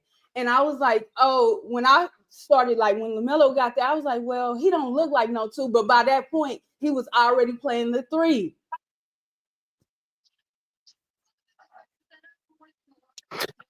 Purple, you said he was a 2 in college. Okay. You said Tom Izzo had Miles Bridges playing the 2. I didn't say he played the 2. That's yes, you did. Oh no, no, I didn't. How maybe you made a mistake. Maybe it was a. I'm not. Hold on now. Let her save face. Maybe it was a Freudian slip. It could have been a Freudian slip. You might have meant the 3, but you said 2. Okay, we give you. No, I did say the 3. You're not listening. I've been Okay. said the team. Okay. Dex, hold on, Purple. What kind of liquids have you been drinking tonight? I'm just curious. I Real don't talk. told you that. It ain't Hennessy. It ain't Don Julio. Why they Hennessy, Dex? I It's that don't Mad understand. Dog 2020. I better go back and look where he came out as. He was both. You better. He came out as a forward. Stop Yeah, it. he was a forward. He came out as a Purple. 2-3. I know what I'm Oh, talking about. okay. Whatever And you then say, baby. when Gordon, it might have been PJ actually. Whoever it was, I know by the time Gordon came to the team, that's what made Bridges a 4. But he was originally a 2. As far as the NBA went, he was a 3-2. Miles, I'm sorry, Purple, but Miles ain't never been no two guard, baby. He ain't even got the kind of handles to do that. You're not paying attention. You said purple. He's purple. You said a two guard, man. We're gonna I start didn't swinging say in a he. minute. You not. I People know play. she about to swing on niggas. She Don't just, guys play more than one position? huh? Yeah, of Don't course. guys in the NBA play more than one position? So when Yes, he purple. played more than one position, initially the Hornets is the one that did the 3 first. Which when I looked at him, I was like, yeah, he's not a 2 at all. He's a 3. When he it had to be Gordon. When he was on the court with Gordon, sometimes he would be at the 2. I don't remember that. Do you remember that, Dex? I'm sorry, purple. I've been watching my When they team for a ran, long time. you got to think about when they ran Miles, Gordon, and PJ together. Miles was at the 2 when Lamelo was on the court. Okay, what Now, point okay, are you let trying me. to make? Oh, wait. Let's go Yeah, back to okay. what point All you're right, trying to all make. right. Because really, she's confabulating a little bit. But go ahead. Okay, Yeah, go ahead. What point are you Go trying to ahead, make? purple. you go. Oh, okay. You surrender. You Yeah. bow down. You bow down. No, No, I'm not. listen. I'm not saying like he logged in minutes at the 2 like Terry or Devontae did, but I'm telling you. Then don't say he played the 2. Don't use that as a I didn't reference. say he played the 2. Guys play What? in one position. He might Okay, Uh, never mind. Okay, as listen. much We're as not gonna he beat a dead horse. Okay, we're not gonna beat a afforded. dead no. horse. Yeah, go ahead, Dex. Because purple baby is more right than she is wrong. But this time you're wrong. But nevertheless, Miles need to come What to am the I table. wrong about, Dex? I never said he The didn't play two, the forward or he wasn't a forward. So what am I wrong about? the two in Michigan State. Did I say he played the 2? I said that's how they had him listed. They don't have them listed as a 2. I just put in the I didn't say they wouldn't the have link. because they switched him. I remember his draft profile. They was like, nah, he's not gonna be able to do the 2 in the NBA. He's Purple, more of a stop. 3. Purple, stop while you're ahead. Stop. You just said you're gonna let me talk, so now why you want to intercede? Okay, got it. I got it. Did you say that?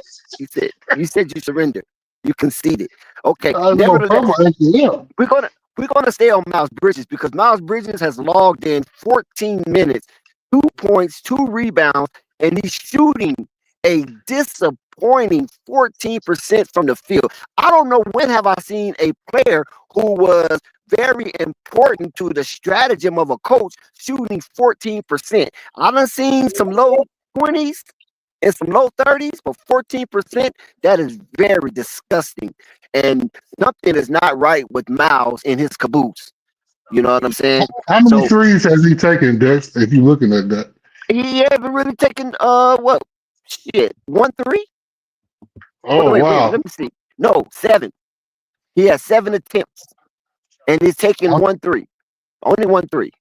But he has 7 attempts from the floor.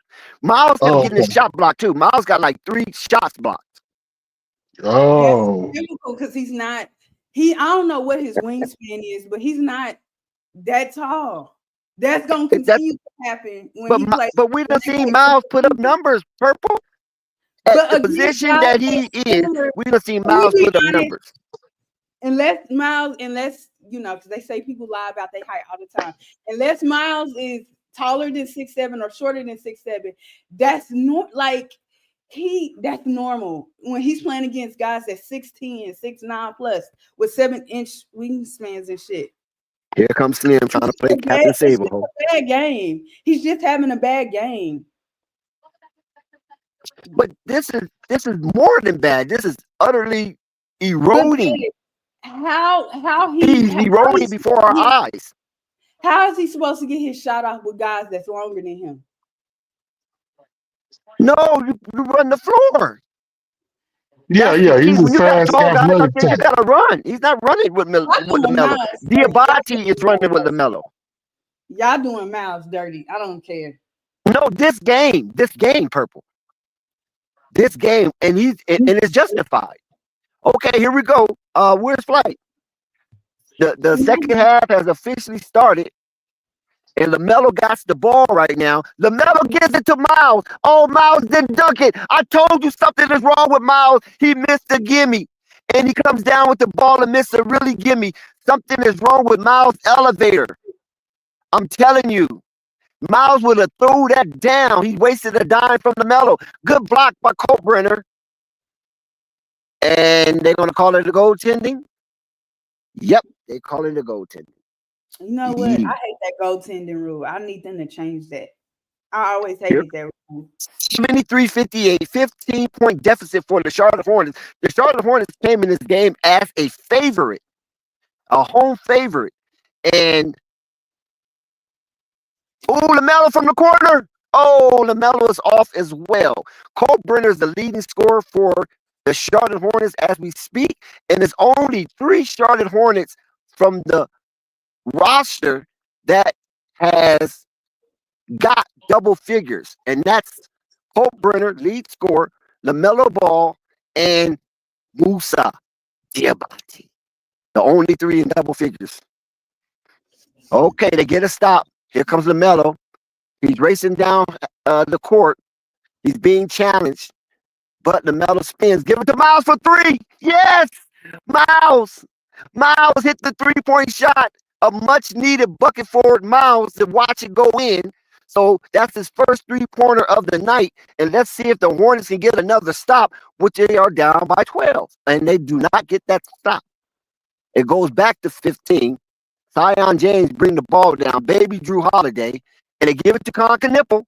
Let's see what the rookie got going. He gives it back to LaMelo. LaMelo with the lefty. LaMelo with the drive. LaMelo with the shot. He misses. He gets his own rebounds and put it up like if he was Moses Malone. LaMelo Ball gets a rebound and a shot in. Cole Brenner. Cole Brenner is playing outside of himself. And they missed the rebound. They scramble for the ball. Carter gets it. And it kicks it back out. Paulo Banchero being guarded, and something happened. I guess somebody stepped out of bounds. Looked like Michael Carter Jr. stepped out of bounds on the attempted pass by Banchero. And here comes LaMelo. Let's go. LaMelo gets half court. LaMelo's looking. LaMelo's driving, and LaMelo looks up. He gives it back out to Miles Bridges. He thinks about it. Miles Bridges shoots the 3, and it's good. Back-to-back 3-pointer for Miles Bridges. Guess who's coming to dinner? Guess who's coming to dinner? Miles Bridges, baby. He's trying to increase his scoring percentage. Go ahead, Big Al. Yeah, one thing about the Hornets though, with this fast-paced game, with a block. They can decrease leads fast, in my opinion, when they start hitting. But that's any NBA team though. They only down by 9. Yeah, I mean, but I'm saying specifically for the Hornets. Paulo thinks about it. Paulo takes it to the rack. Cole Brenner is there. He makes him bobble. Cole Brenner extends. He disrupts the shot, and it's a foul. It's a foul somewhere, but it's not on Cole Brenner. It looks like the foul is on Zion James. Damn. It looks like it was a loose ball foul on Zion James, but the Hornets was going to get the rebound. Hey, Dex. And Zion James pushed out Paulo Banchero. Good call from the referee. Dex. Yes, ma'am. Do you think Pablo overrated? No. No. Michael Carter Jr. with the slam. Paulo can do it. Paulo can do it all. Rebound, play make. LaMelo with the floater, yes. LaMelo split 2 defenders, and he got into that area where his 6'8" frame was very advantageous, and he hits the floater. And the Charlotte Hornets is only down by 9. Quickly, they got back into this game, down single digits. And now let's see Michael Carter Jr. hesitate. That's what happens when you start making runs. Teams start to hesitate. It's a turnover. Lamelo with the steal. Lamelo goes down the court. He puts it up for Miles. Miles misses it, and it's a foul. And it could be a breakaway foul on on Desmond Bain playing linebacker. He fouled Miles Bridges, and they're going to look at it to see if it was what you call that, the last man down court foul, a breakaway foul. I think that's the new rule. Oh, not clear path. Clear path. I think that's what it is. Clear path. Clear path foul. Yeah. So they're looking at it, and I think it's just going to be a common foul. So Charlotte retains the ball. Colt Brenner looks. Conker Nipple comes off the pick, and Colt Brenner turns it over, and it looks like it's going to be a score for the Orlando Magic as Paulo Banchero punches it in, and something just happened. What happened? Oh, they called delay a game? Oh, they called delay a game. Okay. I mean, that was De Silva, not Paulo. Okay, Lamelo with the ball. Black is on him. Oh, Lamelo with the crossover to short Jimmy. And yes, Diabate. That should be good. That should be good. No, Miles Bridges. Bucket interference. Miles Bridges bucket interference, but I like it though. I'm not mad at that because Miles showing that his aggression towards the basket without the ball. Oh no, he hung on the rim. Wait a minute, that looks like a good shot. And there go Black. Black with another bucket, back-to-back buckets for Black. So it's a back to 11-point lead. Let's see if Charlotte Hornets can make good on this possession. Here is Zion James. They double team Lamelo. Zion James noticed it. Zion James shoots, and it's a foul. It's an and one. They double team Lamelo, allowed Zion James to get into the restricted area. They tried to recover, but they were seconds late, and Zion James get the 3-point basket. Great IQ from the young rookie, Zion James, a diaper dandy from Durham, North Carolina. The Dukies, baby. Dukies, baby. Lex, that don't sound right coming out your mouth. That's what they call them. Dukies. Duke University. What'd you say, Pete Papa? Pause. But yeah, the Hornets, man, they can lose a league fast and they can make a league fast because they don't play a slow, methodical offense, man. This speedy shit, bro. You can lose a league fast, but you can get a lead back. You can decrease the lead fast too, though. Down by 12 with the bucket from Michael Carter Jr. Here come Colin Sexton. That's not Michael Bull that entered the game. What's his name? Wendell Carter. Yeah, Wendell Carter Jr. He got an old name. Shout out to his parents. Yeah. Zion James once again, and it's a foul on Colt Brenner. An unnecessary push off. Colt Brenner was trying to do the pick and roll, and Colt Brenner pushed a little too hard, and it's a gratuitous turnover for the Charlotte Hornets. And good sell by Franz Wagner. Man, he might be up for an Oscar for that one. So there's a break in the action. Third quarter. Shout out. 7 minutes to go. Go ahead, Purple. Who you shouting out? No. I don't like messing up his name. Sion or Sion. Close enough. One of them is a car. But yeah, he built like a car though, isn't he? That's a solid brother. Shout out to the chat. Shout out to Rap God Unloaded. Shout out to Slim Can Hoop. Shout out to Up Studio. Shout out to Tone B. Siawa. He must be from Canada. Shout out to my 9382. Shout out to Testing. And shout out to everybody that's on the panel tonight. And also shout out to Lamont Simmons. Oh, wow. What's good, Rap God? What's good, man? Government name. That's crazy work, Dex. He said, "Where's Pope?" Pope is in. Oh no! When he jumps out, oh no! Jump in. When he jumps on, I jump both.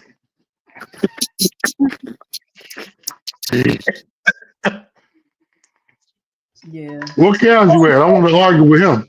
For a center, are they good? What Say that again. casual at? Has Casual casual got his jumped mic. off yet? No, Casual got his mic muted. So he must be Oh, doing okay. something. You know, Casual sometimes be having them daddy duties. Wife Yeah. would Oh, be like, get off that okay. damn internet. No, okay, yeah.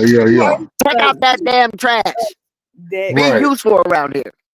right. Tell him. that's What? life. That Yes, purple. no, I said that's life.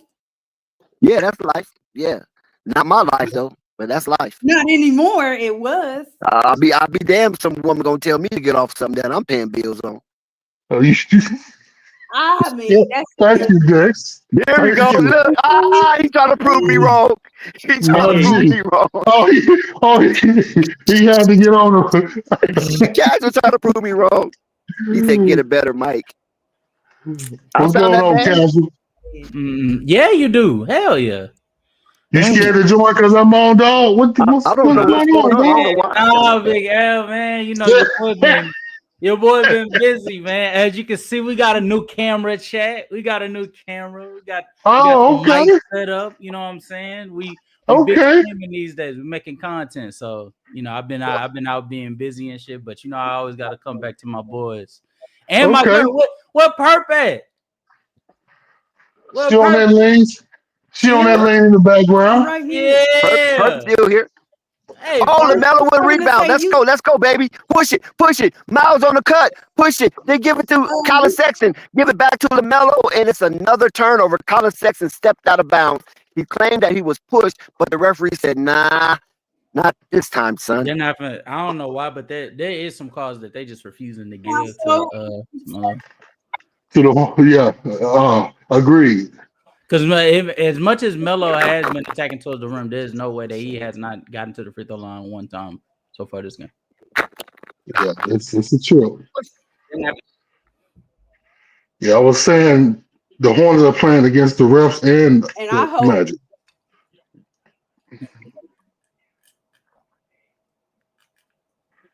You hope what, Purple? what I hope is that when it comes to playoff time, What was that? You broke I up. didn't hear what you said. You broke up? how about that? Y'all don't want to do your job. Y'all don't get to coach in the playoff. I mean, ref in the playoff. Oh, the ref in the playoffs. That's typically how it goes. The ones who get the most complaints, they don't get to make it. They want to be funny. Oh, I didn't know that. Thank you for the No, information, I guys. said if they don't that. want to do their job, then when it comes, I'm docking points because I feel that way. Like, how? Yeah, Purple, you all right? You keep breaking up. Yeah, I think it's your internet. Well, over there taking a sip. reference. Like, we can see. Like, do y'all think we can't see? Yeah. Yeah, it seems like the Hornets get the bad reps every game. I'm not trying to be. I was drinking some. You're not trying to be a homer? No, I'm not trying to be a homer. That's very obvious to me.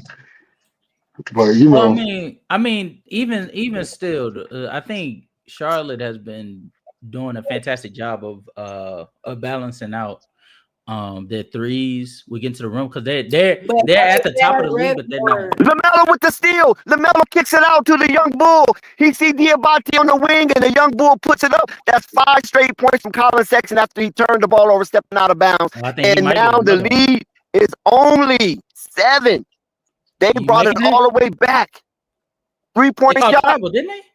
Yeah, turnover. A stop again. They can get the league down to 4 at least, or even 5 at best. Yeah, that was a travel. Yep. A turnover for Orlando. Colin Sexton calling out the play. And it's a foul on Orlando. Uh-oh. The referees are switching sides. Foul on Pineda. Or Pinda. But yeah, like I was saying, I think they've been doing a good job of balancing because I think y'all are I think the Charlotte Hornets are at the top of the league, probably like top 10 Top 10 for sure. But Zion James to LaMelo with the floater. Oh, no, that wasn't a floater. That was a lob. But it went out of Dex don't bounds. want you to get Brenner that went to go comment out, grab it. Casual. you said what? Dex don't want you to get that comment out, Casual. Nah, he don't. That positive statement. I gotta Well, do the if it ain't about his Lakers, he typically Right. Oh, Cole Brenner with another putback. Save Miles Bridges from disgrace. But I What are you saying about my Lakers? top 3, top 5. Austin Reeves out here balling. Austin Yeah, Reeves yeah. taking somebody Hey, all I was about to say that, Dex. Hey, Dex, Austin Reeves or LaMelo Ball? See, don't Oh do that. wow. Don't do that. That's a tough Yeah. one right there. Thank Hey, you. wait a Good minute. question. Wait a minute. That's a tough one. Good Let me eat question. a I gotta eat a walnut. How's that LaMelo tough, turns it over. Dex? You all things are mellow, my nigga. What you talking about? That's a tough one right there, though. Right now, that's a tough one. Austin Reeves is lighting up the league. It is not. That's all That right. redneck. He doing good for That's him. that redneck boy. Redneck is crazy. Who is it, Purple? Austin Reeves or LaMelo? Easy, LaMelo missed the LaMelo. 3. Okay. Purple only stand up because she said Miles Bridges was the 2. See, Paulo didn't even believe in that jump shot he was about to No, I take. did not say he was a 2. LaMelo with the rebound. Oh. LaMelo with the spin. Here comes LaMelo. They vote LaMelo over Austin Reeves. The Bull, yes! Colin Sexton. Oh my God. He's keeping the Hornets afloat. It is a 9-point game, regardless of how bad the Charlotte Hornets been playing. They've been staying around within a single-digit era. And now, Mosley called timeout again. Up 9. He see his team is fading, so he's going to make changes and bring in some reinforcements. Hey, Casual, do you think this team can maintain the top 3 offense all season? Could they maintain the top 3 offense all season? No. Why? I think even though what I was just about to say, I think that they've been very good at balancing the 3-point line and the twos that they take. This got 3-point shooting team written all over it, so they're going to eventually lean to what they know best. And threes. Exactly. And I don't think that this team is as efficient of a 3-point shooting team as they have been thus far this season. And so that's why I'm gonna say nah, not a top 3. Plus, I just objectively feel like who's the top 3 offenses so far this season? It's been And also Hornets. The Hornets have been top 6. I think Cleveland. Oh, okay. I think Cleveland. No, the Hornets was top 1. Yeah, they were at one point, right? They was number 1 until the Miami Heat game. Yeah, I was about to say probably right. Okay. Like at some point before recently, but I know last time I looked, they were like top 6, but I don't think they were top 3. I think that there's teams that are objectively have better offensive casts and more resilient offenses, like Denver. I think Denver obviously is the offense that we would go to, right? But I also think that a team like OKC, they're going to pick up their offense, and they were already a top 5 offense last year. And so yeah, that's why I would probably say nah. So what? Tell me why you think. Oh well, no. Tell me what you think. Well, I know what you think is the difference between OKC and the Hornets as far as the efficiency, but I want you to say it in your own words because I know what I think. But I think when it comes to OKC, I think that they just generate quality looks at the rim at a consistent where even if they have off 3-point nights, they still are going to get to the rim and they have enough size to be able to like continuously put that pressure there. Whereas I think that most of the pressure that's coming like that, which is funny, they're showing the highlights right now of Charlotte getting to the rim. Most of these are like tough layups that they're having to like get second chance points from what's the kid's name again? I'm sorry. Cockburner? Colin Sexton. Cockburner. Colin Sexton. No, Cockburner. He's been getting offensive boards and putting them back up. And I think whereas like I think when it comes to like OKC, I think Case and Wallace, Shea, Hardenstein, Chet, J-Dub when he gets back, like they just get to the rim with a little bit more efficiency ineffective. Okay. Yeah. As This was a opposed crucial to stop in the third quarter. Young Bull with the ball kicks it out to Lamelo towards the angle of the logo, and Lamelo got these big guys on him. He kicks it out to Knipple, and hits the back of the rim. Orlando with the ball. You got the top teams in the NBA. Oklahoma City 5-0, Chicago Bulls surprisingly 4-0, Golden State 4-1, Philadelphia 76ers, the one I was arguing with Purple Baby with 4-0.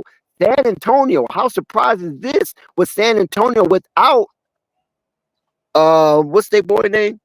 LaMelo for 3. Without Fox, without De'Aaron Fox is 4-0. What a charge from San Antonio. Go ahead, y'all. you're talking about a wealth of talent. Dylan Harper, Stephon Castle, Wembanyama, Devin Vassell, and De'Aaron Fox. That's too many players, bro. The NBA is so determined to make sure the Spurs are a contender. It's ridiculous. Well, I think to be fair, the teams that San Antonio has been beating up on, it hasn't been the biggest. They haven't been the best teams in the league. Which is funny because they have all that freaking talent. Like I told you, I feel like the NBA is really determined to make sure the Spurs and the Mavericks are contenders. So Hornets down 5. Hornets down 5. You heard me right. Okay. See, they can make these fast runs because of all that 3-point shooting. But they right also now, can lead. They're giving it to Paulo in the paint. Good defense. Good defense from Lamelo, who reflect the ball. There's 7 seconds on the shot clock for Orlando. They're on their heels right now because the Charlotte Hornets is on a terrific run. They just need to, with these stops that they're getting, they just need to make sure that they're taking care of the ball in their front too. Because I think Orlando is like they're banking on the fact that if Charlotte gets the stop, they're just going to get the ball back to them. So like right now, transition. Got Flight back in the building. We got Collins. Pardon me, Miles Bridges with the ball right now. He's dribbling on Jones. Here goes Miles Bridges with a floater, and he scores it. The Charlotte Hornets is cutting back into this lead. Is 88-85. Hornets down 3. Miles Bridges with 10 points, 4-12 from the field. Here goes Jones. Switch with Diabate. Diabate all over him. Here comes Jones. Jones kicks it out to De Silva. De Silva loses it. And it looks like, what did they just call? They called the foul on Colin Sexton. This is crazy. We got to get our shit together out here in Charlotte. They creeping back into it, but they got to secure this. This is a game they should win. They had no business getting down like that anyway. Now they're playing catch up. Let's make it somewhat competitive going into the fourth quarter. De Silva just made a free throw.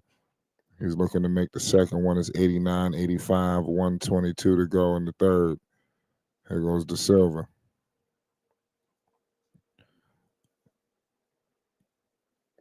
De Silva makes the second free throw.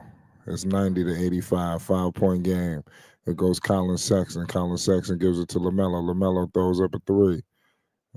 What just happened? They called the moving screen.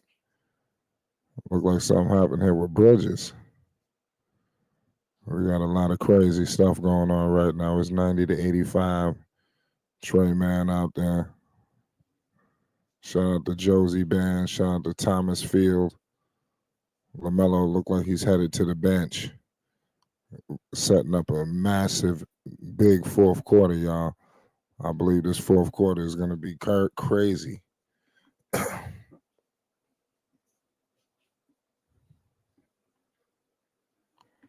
Turnover, good defense for Charlotte. Yeah, great defense. It's a 5-point game. It's 90-85. 109 to go in the third. Here come the Charlotte Hornets. Con Knipple with it. He gives it to Colin Sexton. Colin Sexton has the game. 5-point game. Here goes Con Knipple back to Sexton. Sexton has it. Screen.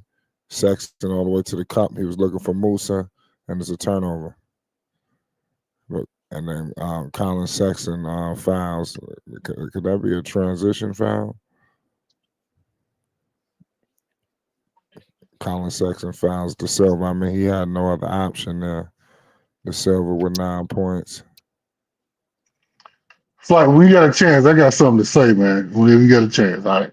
Now, go ahead. We got free throws. Talk to us. Yeah, man. Hey, y'all got FaceTime with Lamelo. Y'all always brag about that. I don't know if it's Dex or you or somebody. One of y'all niggas need to talk to Lamelo and cuss this nigga out about fouling, because I need him to grow up now. This shit is ridiculous. Well, yeah, I never said I was FaceTime with Lamelo. Okay, Exactly. all right. You heard it wrong. Nobody on Fox Sports TV FaceTime Lamelo. We said we know people. We know someone who FaceTime Lamelo. Okay, well, tell somebody that can tell somebody that can tell somebody. Talk to You can't tell them Lamelo. that. All we do is get information. You can't tell them what to do. Okay. That's not how it works. Yeah, I get happen to be privileged to be in the circle. Yeah, I get it. But You start talking like that, they cut your ass off. I got you. All right, then. Yeah, we got Colin Sexton with the ball. Colin Sexton with it. Colin Sexton kicks it out to Sion James. Sion James loses it. Turnover. Here goes Jones. Jones has it. Colin Sexton picking up Jones. He wants a screen. They kick it to De Silva. De Silva screen. De Silva got an ISO coming with Khan. Here comes Bataille with the screen. De Silva dumps it out to Jonathan Isaac for 3, and that's off. But Orlando secures the rebound. There's Orlando basketball. Colin Sexton, he's falling all over the floor. You can't Orlando get the last shot. Yeah, you can't tell me he's not out there trying to do things. We got Desmond Bain coming in the game for the last shot. He had that knee wrapped up. 7 minutes to go in the third. 92-85. Yeah, they got to hold again for 7 seconds because they would have had the ball for the last shot, but unfortunately, that's not going to happen now since the turnover. Yep, there we go. Here goes De Silva. Oh, he hits it. Wagner. Did it count, though? Wagner, Did it count? I think it did. I don't know. Well, they didn't give no points yet. I guess they're going to look at it. We're going to look at it. That was a big shot. Let's see. We're going to see if we're going to. No, don't count. It don't count. Nope, it don't count. Didn't count. Good hold for the Charlotte Hornets. Good hold. Yeah, they catch a break. Con Knipper was letting it be known right away. It was a no-go. Dex, what you seeing from the Hornets? How they creep back into this game? Well, Colin Sexton came in and gave him a burst of confidence, and they start running the ball. They was just running up and down the court, and the Orlando Magic couldn't keep up. So if they can keep this up, they're only down 7. I think the Charlotte Hornets can squeak this win out, because when you look at it, they haven't been too much separated from the Orlando Magic. It's just that they've been getting a few bad breaks here and there. So you look at the third quarter, the Charlotte Hornets outscored them 27-21. And that's not good for the Orlando Magic, having a 21-point third quarter going into the second half. And now the fourth quarter is going to determine who's going to win the war of attrition. Yeah, I agree with you. Big Al, what's going on with the Hornets? How can they secure this game, as we head into the fourth quarter? It's like they just got to do what Dex is saying. I mean, they can probably overcome this lead. Like I was saying, they go on these damn runs with these threes, and if they're hitting, they're solid. But I mean, it's a give and take type thing, But they absolutely got to play solid defense too, so they can get some stops. Hopefully Melo can get in. I mean, I don't know Charles Lee.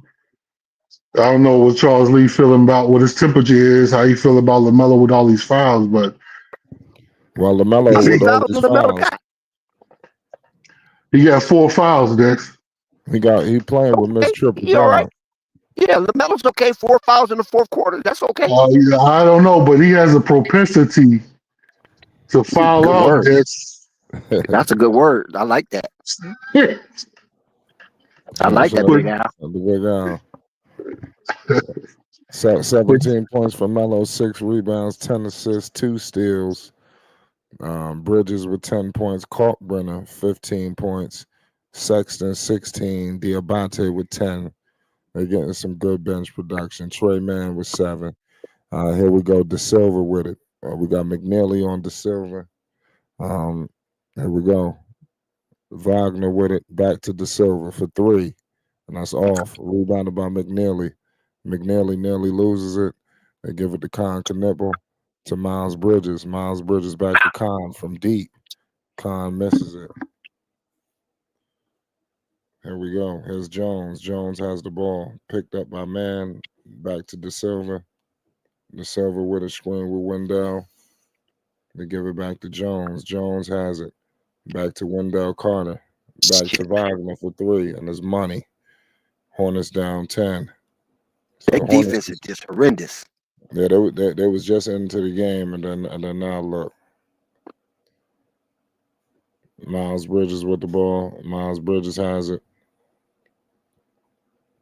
Miles Bridges gives it to Mann. Back to Miles. Miles Bridges kicks it back to Mann, and they turn the ball over. This is just Yeah. Another gratuitous turnover. Charlotte is letting the game slip. Orlando just seemed like they're a step ahead, and it's just bad that the Hornets is allowing this to take place. What can go wrong is going wrong, and I'm telling you, losses are could start to pile up. That's the only thing I don't want. That was the Hornets' 15th turnover so far. And we still in the beginning of the fourth quarter. God damn it! Orlando only got 11 turnovers. That's a lot. Right, that's 10 points, right? That's 10 points you don't shoot at. And that's what the difference of the game right there. Those 5 turnovers. That's an advantage of Orlando. Yeah. Which is why LaMelo got to be in this damn game. Because he has to have the ball in his hand so that the turnovers don't mount up like this. I mean, he got issues with that sometimes, but I believe I trust him more than other people on the team. Yeah, that's facts. Wendell with it. Wendell with the free throw. He missed it. Rebounded by Kalkbrenner. Kalkbrenner has it. They give it to Trey. Trey with it. 10:30 to go on the fourth. Screen coming. Trey Mann with it. Back to Miles. Miles Bridges with it. Back to Trey Mann. Back to McNeely. McNeely baseline. And the ball was McNeely is a dump truck. Yeah. That Summer League wonder is a dump truck in a wreck jacket. Yeah, he got to shoot that. He got to stop acting so timid. You know what I mean? He missed a few. He looked like he want to set people up and shit. When did McNeely start playing regularly? Who's he taking the place of? Colt kept it alive. Colt, yeah. He got fouled. Yep. Fouled. His guy's too big. Wait till he gets stronger. Could you imagine when he gets some muscle? What you was gonna say, Big Al?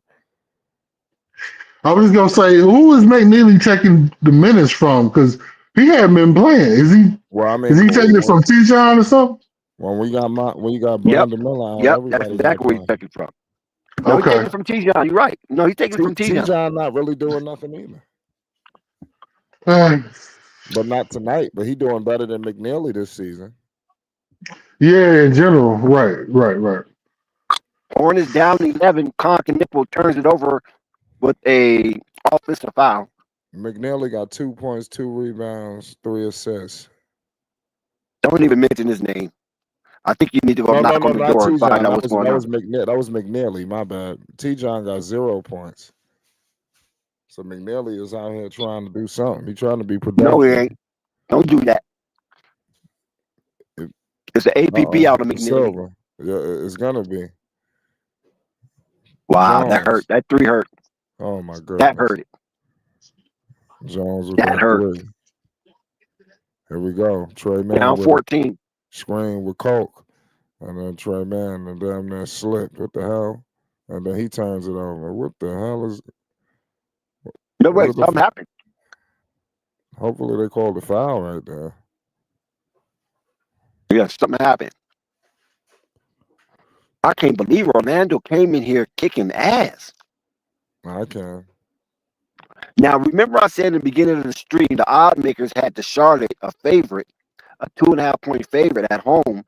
And the wagers, those guys who make bets, they all said, take Orlando. Do not believe the odd makers. They're trying to trick you. Take Orlando. And it seemed like they might be right, Flight. Yeah, man, this is crazy. We're in the midst of a commercial break.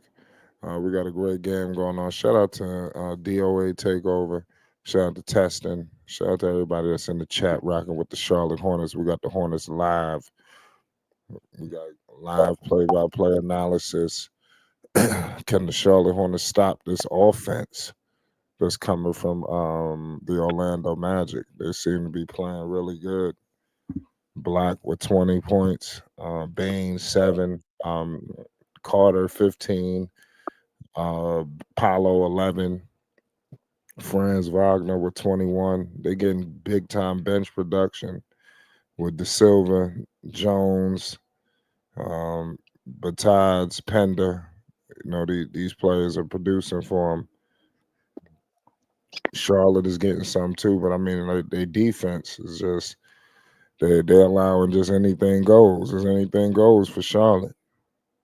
Lamelo didn't have the big offensive night that a lot of people maybe had thought or wanted. 17 points, even though he's nearly playing with a triple double, he could very well have that when it's said and done. But like I said, the most important stat is the win, and they're getting further and further from that. Time is not on their side, even though there's a lot of time left. I believe there's going to be one more opportunity to make a run in this game, and it's up to Charlotte if they want to take it. LaMelo Ball is not on the court, and Mm. he has been very sluggish from the 3-point line. And from beyond the arc, LaMelo only has made 1 3 tonight out of 8 attempts. That's not going to get it. He has to have a better percentage than that, and that's 12.5% from beyond the arc. And that is very disgusting to say and attach to LaMelo Ball's name. Very disgusting. Shout out to New.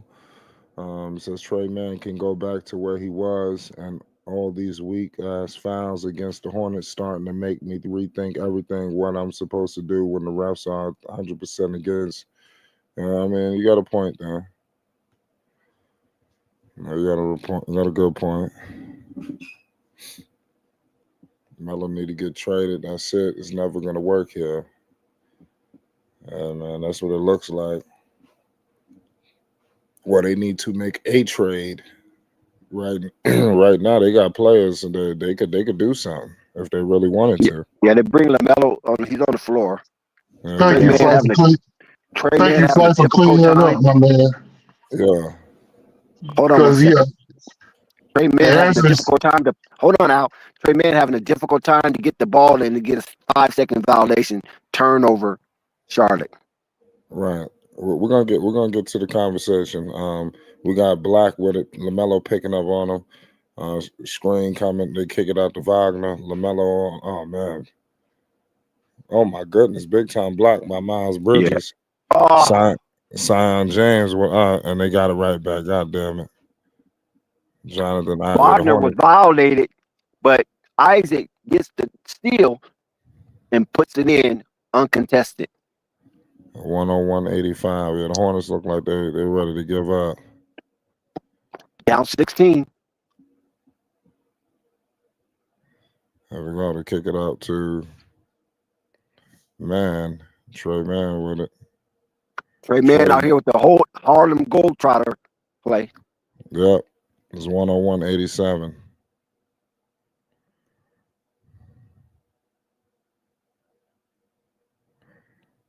Eight minutes of basketball. Yep. 8:30 left. Here goes Black. Black, they give it to Wendell. back to Oh, wide Wagner. open. Bad rotation, but they get a break, Jonathan but they Isaac don't get a break. three, and they can't secure the rebound. This just smells danger. Oh, De devastating. Silva and his money. You can't give up all these second chance opportunities. I mean, this is just like I said, Hornets about ready to throw in the towel. Trey Mann from deep. That's off. Now they're about to start chucking up threes. Here we go. Here goes Wagner. We got De Silva. We got Zion James on him. You got a rookie on him. Here goes Wagner in the mid range. Oh, that's a foul. Big Good rebound gracious. from Colt Brenner. Here goes Trey to Lamelo. Screen. Lamelo with it. It's 7-2. Lamelo going to the cup. Offensive foul. Shoulder, and they call an offensive foul. That's a lot of fouls, like casual. But I think they're calling on Colt Brenner, though. Oh, I think good. the foul's on Colt Brenner. Hopefully they give the Hornets a break. Let's see. Yeah, they called a foul on Colt Brenner.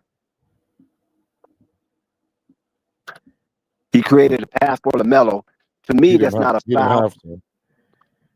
I don't think that was really a foul. I think that happens often in the NBA. Oh, they called that on Lamelo. No, Colt Brenner. Oh, okay. Lamelo got 5 fouls or 4. He only got 4. Okay, so I made a mistake right now. And they kick it out. It goes Black to Wendell. Oh my God, the defense is so porous. And that's money. Paolo Banchero scores it. They came up to Charlotte and whooped ass. Put belt to ass, didn't they? That's what it looks like. Zion for 3. And he hits it. Is it too little too late for Charlotte? They got to get Brandon Miller back. Or they got to make a move. It's one or the other. They headed for another bad year. No way he let them save that. And nobody hustled for him. All these second chance opportunities. Here we go. Lamelo gets the board. Across half court. Diabate to Colt. Oh, they called it out on Colt. Yeah, he hit under the basket. 6:23 to go. Oh yeah, it is out on him. He got blocked. Yeah. That was a good call. 107-90, 17-point lead for Orlando Magic, coming from Florida all the way up to the Queen City, and they putting belt to ass. Yeah. I wanted to think it wasn't going to happen like this, man. Let's see. Time is not on their side at all.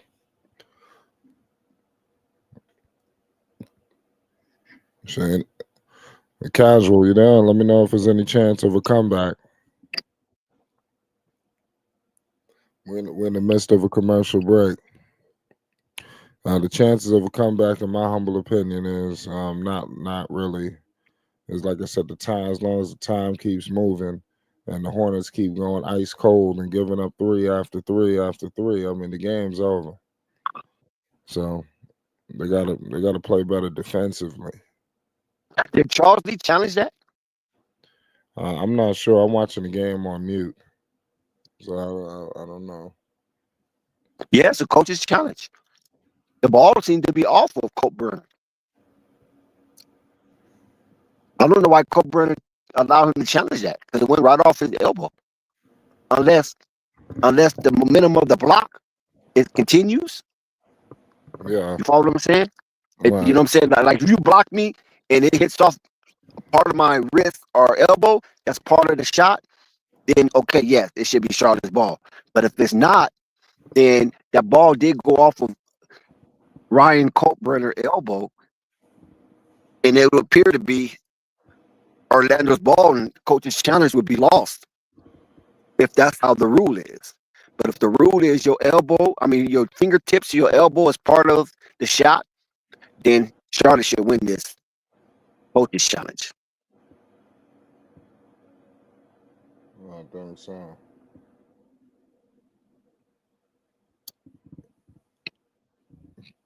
Shout out to all y'all Nunes. Says the coach is to blame. Players gonna miss shots, but look at the defensive schemes they put out. The corner is always it is. Yeah, the defense is a clear issue. They need to figure out something defensively. I don't know what it is,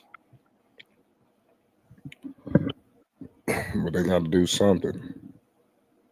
I think it's going to be Hornets ball because that was all one motion. The block, the touch, and then it went out of bounds. So I think it's going to be Hornets ball. Charles Lee probably win this coaches challenge. All right. No, they don't win. No, they lose. It must have hit off his arm or some shit, didn't it? Yep. It's not a continuation. It was Boncaro. Did they call a foul? Paolo couldn't convert it. He hasn't did anything tonight. 28 minutes, 14 points, 9 rebounds, 9 assists. He's on the verge of a triple-double, but it's like he's been absent. We normally used to seeing explosive numbers from Banchero. Franz Wagner haven't really done much, 21 points. But I think a lot of the damage was Wendell Carter Jr. and Anthony Black. That's where the damage came in at. Right. Nothing from Desmond Bain. Absolutely nothing. So nothing. You got De Silva coming off the bench with 14. That's some damage. Yeah, I mean, he balled out. I don't really know much about him. Me neither. But he played good. Oh, 3 ball. Oh, Bridges. That was Bridges. Okay, yeah. 13. Is it a little too late? Time is not on their side.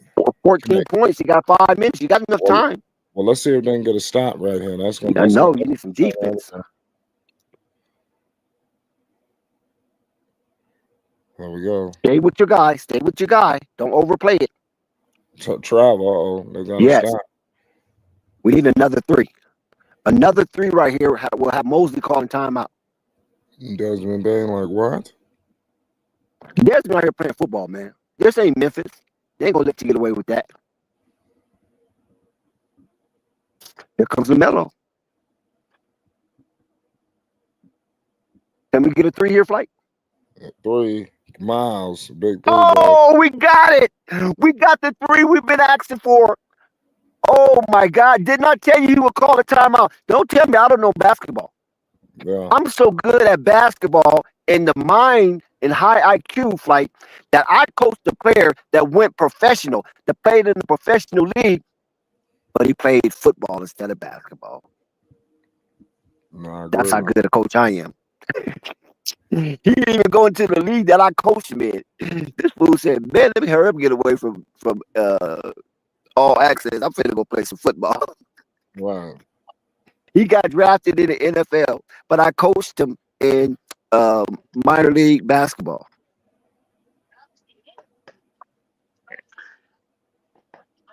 Dex, yeah, you mentioned that one time. Who is this guy's name? Who is this guy?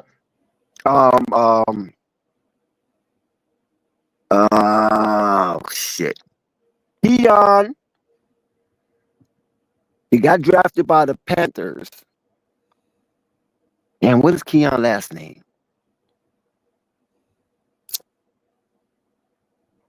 I can't think of this kid's last name, man. Lamelo is 3rd in the league in assists, and he's 4th in the league in assist point created. What is Keon's last name? Who? Let me look him up. Real quick. The young man that I coached in basketball, and I'm so good at coaching basketball that he wouldn't play football. No. Hold on. Let me find him. Yeah, that's fucked up. It was Bain with a floater. and he scored. So the Hornets giving up some points. Yeah. Down 13. It was Diabate.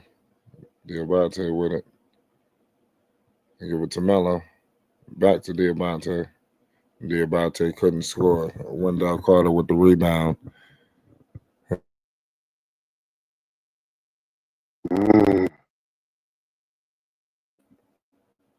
Wendell back to Wagner.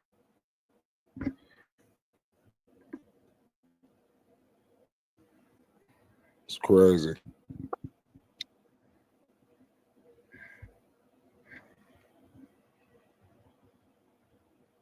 Charlotte blowing this game. 4:05 to go. Bang with it. 109-96. There goes Wendell. Oh, it's over. That very well could have been it. 112-96. 3:45 to go. Miles keep throwing up these threes.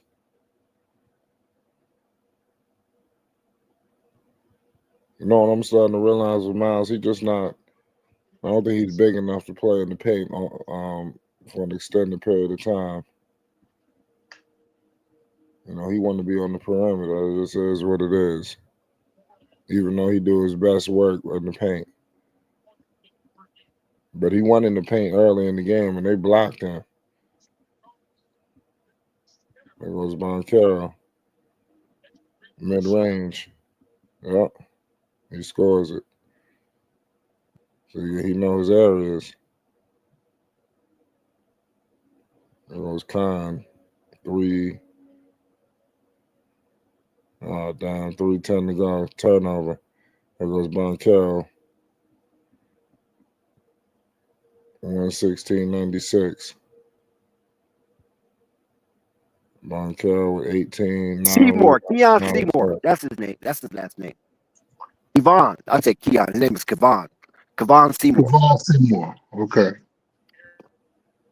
Yeah, you can look him up. Melo! Nope. That's crazy. Yeah, the Hornets don't look good, man. 2:47 to go.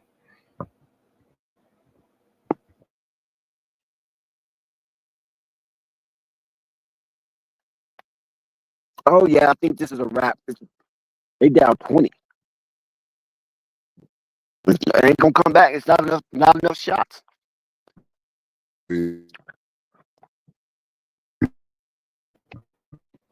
Yep, they empty their bench now. Lamelo's still out there. You might as well send Lamelo down too. Yeah, it's only gonna be bad news if they don't. Lamelo got a foul.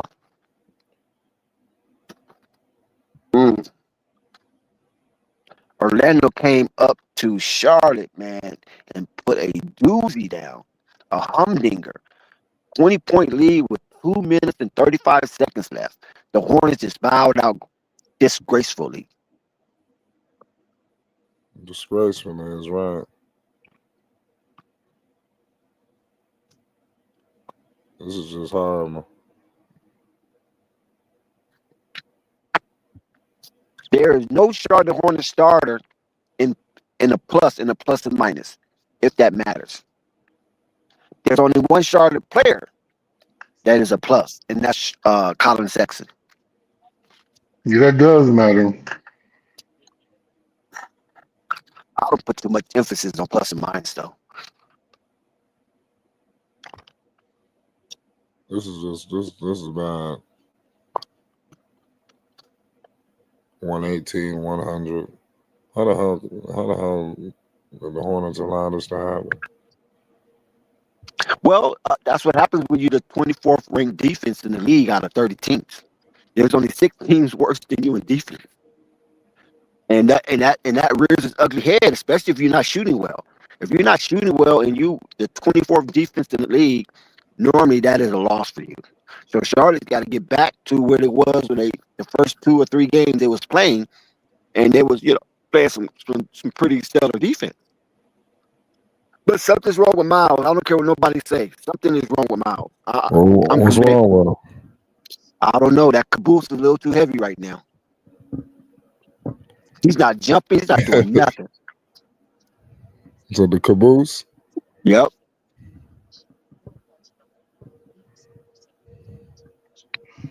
That's a pause play.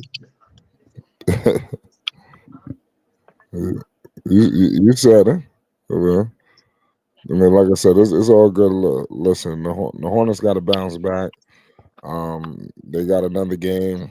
They got the Minnesota Timberwolves. There's no Anthony Edwards, but they're gonna feel like they can come right here and win. So nobody's feeling sorry for Charlotte. That's why I tried to say that this was arguably a must win.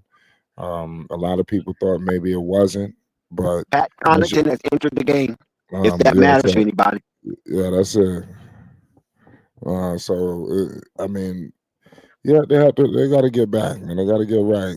Before you know it, they'll be on a 3, 4, 5 game losing streak. So this was a must win in my opinion, and they pitched it away. Hornets down 20, 1:30 to go. Yeah, Connaughton is the white flag. Yes. It's over with. McNeely out there. It's time for him to get busy. He said McNeely out there. He scores it. He scored it in the paint. He said McNeely out there with a summer league team. He feel good about himself. Yeah, this probably was one of his better games. Seriously. Oh, McNeely with the steal. McNeely playing summer league. Sexton with the 3. This is probably one of his better games. Even it was some progress.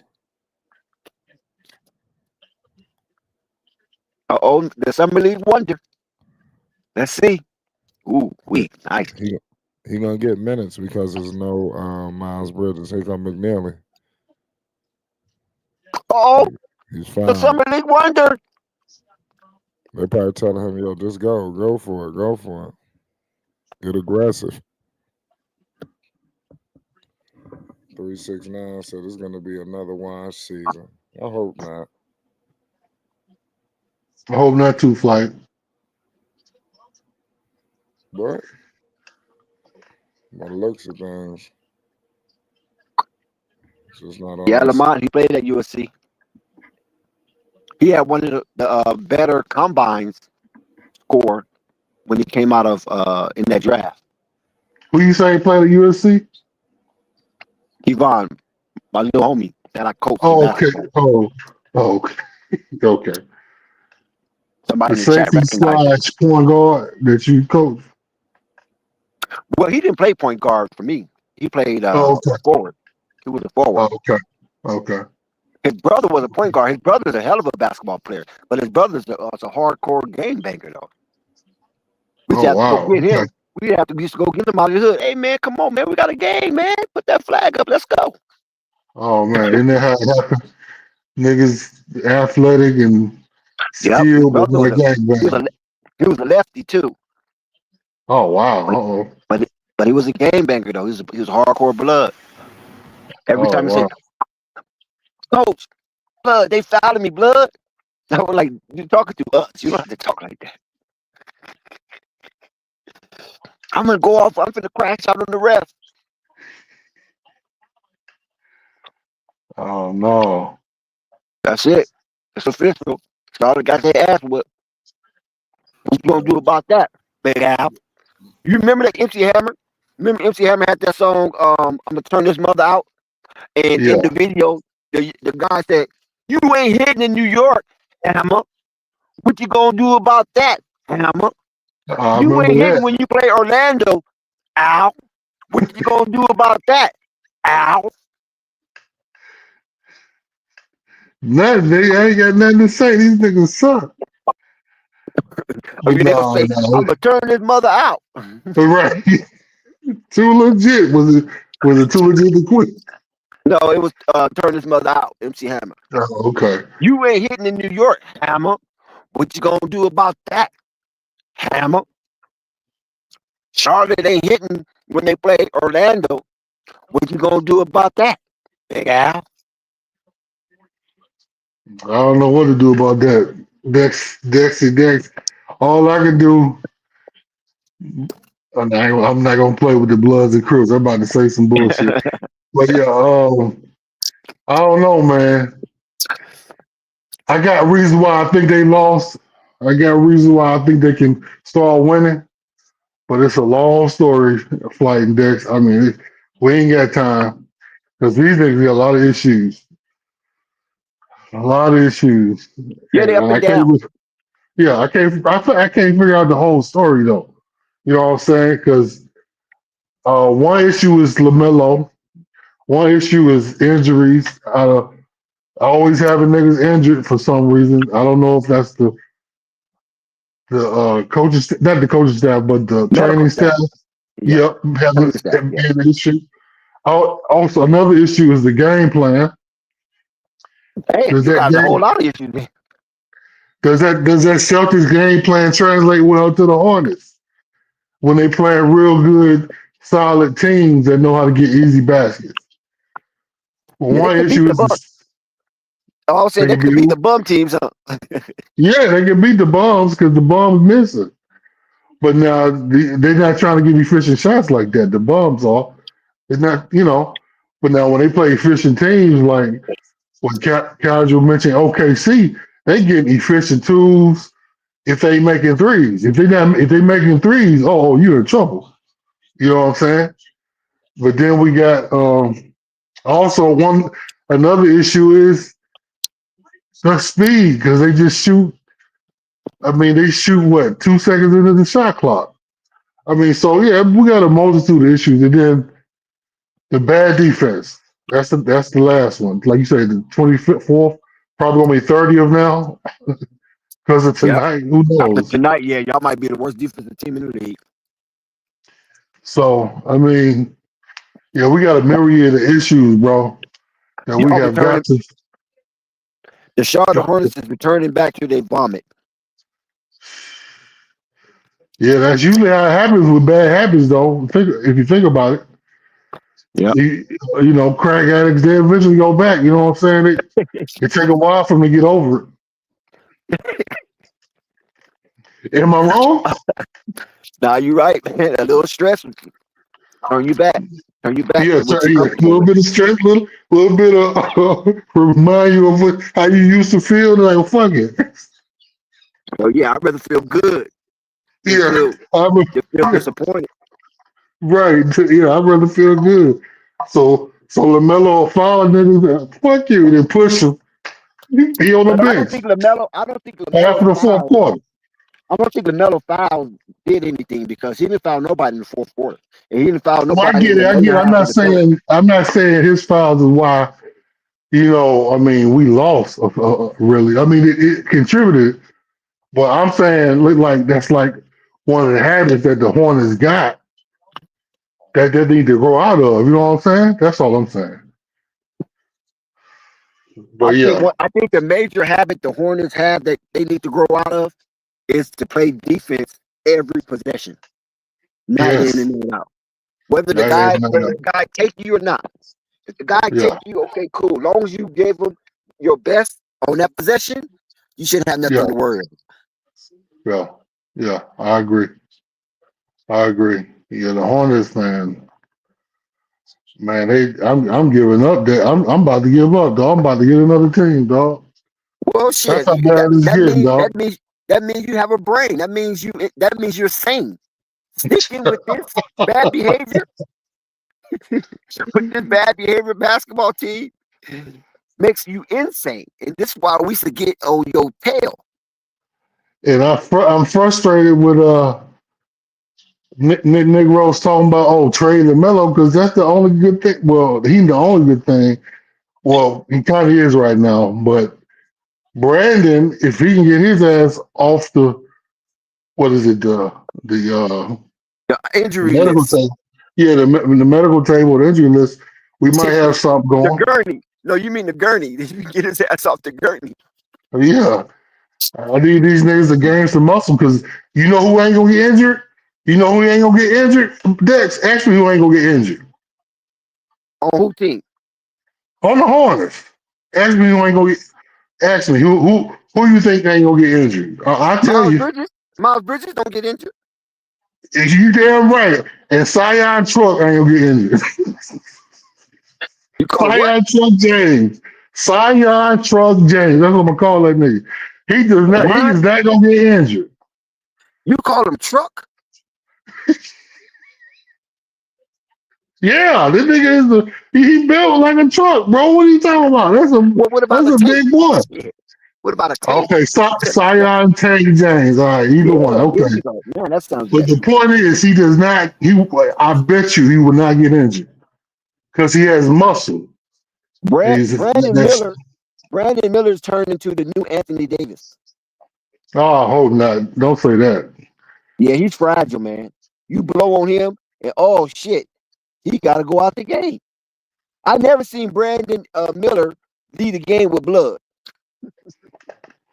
Well, I know what I'm talking about is proof because LaMelo ain't. I don't see Melo getting injured no time soon. But he finally apparently got into that weight room like he was supposed to, Yeah, that's and true. That's true. it's helping. Yep. So I mean, I just need to get these guys to get it together, man. Yeah. Brandon I Miller just don't. Brandon Miller, he had no problem lifting steel, but long as it ain't no pig steel, no pig iron.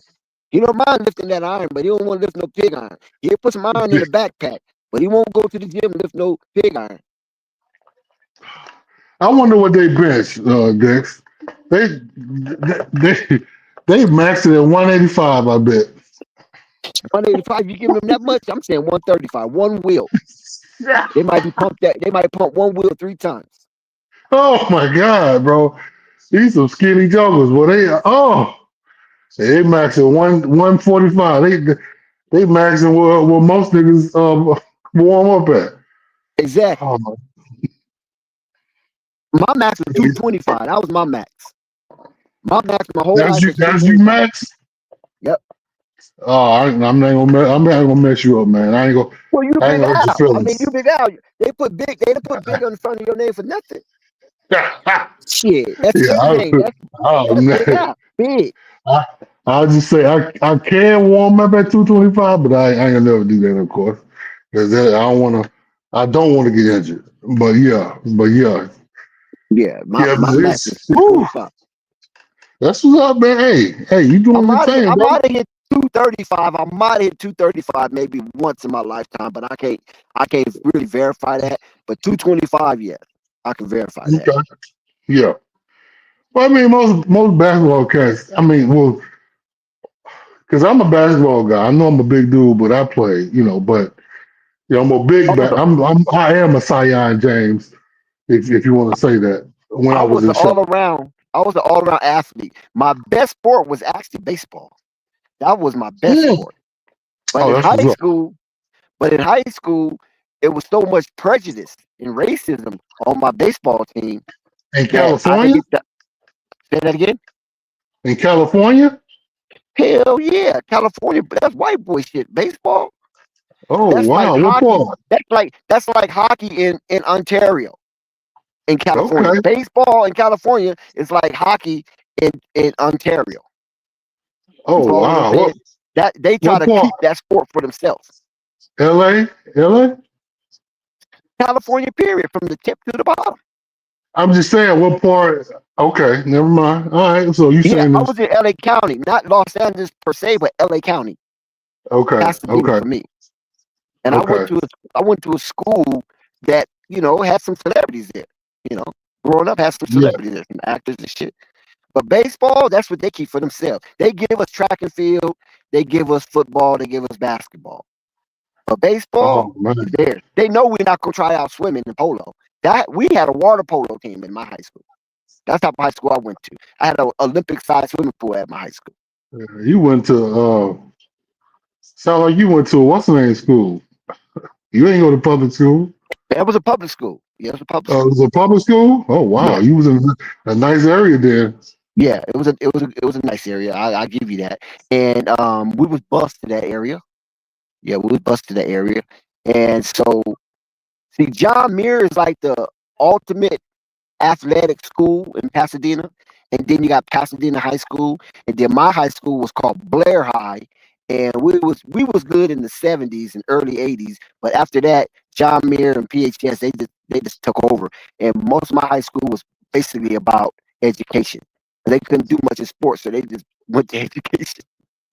I bet that's what Bryce Young went to school modern day, isn't it? And I ain't never been No, near no, he into went to LA. school in Okay, Pasadena, but he went to like a newer high school, a Maranatha, something like that. He went to a okay. newer high school. He didn't go to a traditional old high But it school was a like nice Blair. school. It was not Oh really yeah, a. it was definitely a nice school. Yeah, definitely a nice school. Yeah, But they yeah, wear man. But uniforms. They wear uniforms at that school. That might have been a halfway private school. Might have been private school. But my high school was public. did Lamelo go Yeah, to? Because I don't know a bunch about college. public. Lamelo went to public school. Public, no Oh, he private. Public. did. That's why he's so Yeah, hood. Because yeah, he went to this public nigga school. is hood. This nigga is determined to be hood. Determined Hmm. to be Lamelo had be fights at his school. rebellious. Don't forget that. If you go on the internet, you can see Lamelo fighting in high school. They filmed that shit. Oh, really? Lamelo was catching fades in high school. They Oh, didn't let wow. Lonzo fight. Hands off Lonzo. If you try to fight Lonzo in high school, your ass was gonna get banned out of the school system. Okay. You can put So no hands Lamelo on got Lonzo. hard then. So, Yeah, yeah. Lamelo Okay. used to Well, I have to can fight say. in high school. Yeah, Okay, he got there. hard then. I mean, I ain't gonna say fighting is good. If there's kids listening, it's not like it's good. It's just that That he went happens. through something. Yeah, that happens in public school. You gonna fight Yeah, at yeah, it least does. once. If you if Right, if you got anything going on with yourself in public high school, if you're not no way out weird dude, you gonna fight. yeah, Somebody gonna try you. right. Somebody gonna exactly. I had my fair share of niggas trying me because I'm big, big guy, and they want to try you, see what they can do. Even Yep. guys bigger than me, and that was my problem. I'm big, but I ain't that big. So I had big niggas like 6'6" and trying to fight me, and I hated it. But you gotta Yeah. have heart to do that. Right. Cause Yeah. yeah, Like I said, dude's gonna fight you because you dress good. Dude's gonna try to fight you because you got the girls. Dude's gonna try to fight you because you winning at the dice game. It's gonna be something somebody gonna hate you on and gonna want to try you. right, right. So if you Yep, so if you're one of them hell of a basketball players, but you still hang out with not just the athletes but the regular student, somebody in that crowd gonna be hating and want to try you. yep. Somebody gonna try you. Yep, yeah. If any kids listen, stick to it. Don't give up, because people will try you, but you can't be scared and give up. Be like, I ain't going to school because no, just keep going and show that bully you got hard and you're not putting up with that shit. And if they fuck with you, bust them in the face. Give them. Don't give them too much chance. Give them one chance. If they fuck with you again, wow. Let them know you ain't taking no more shit.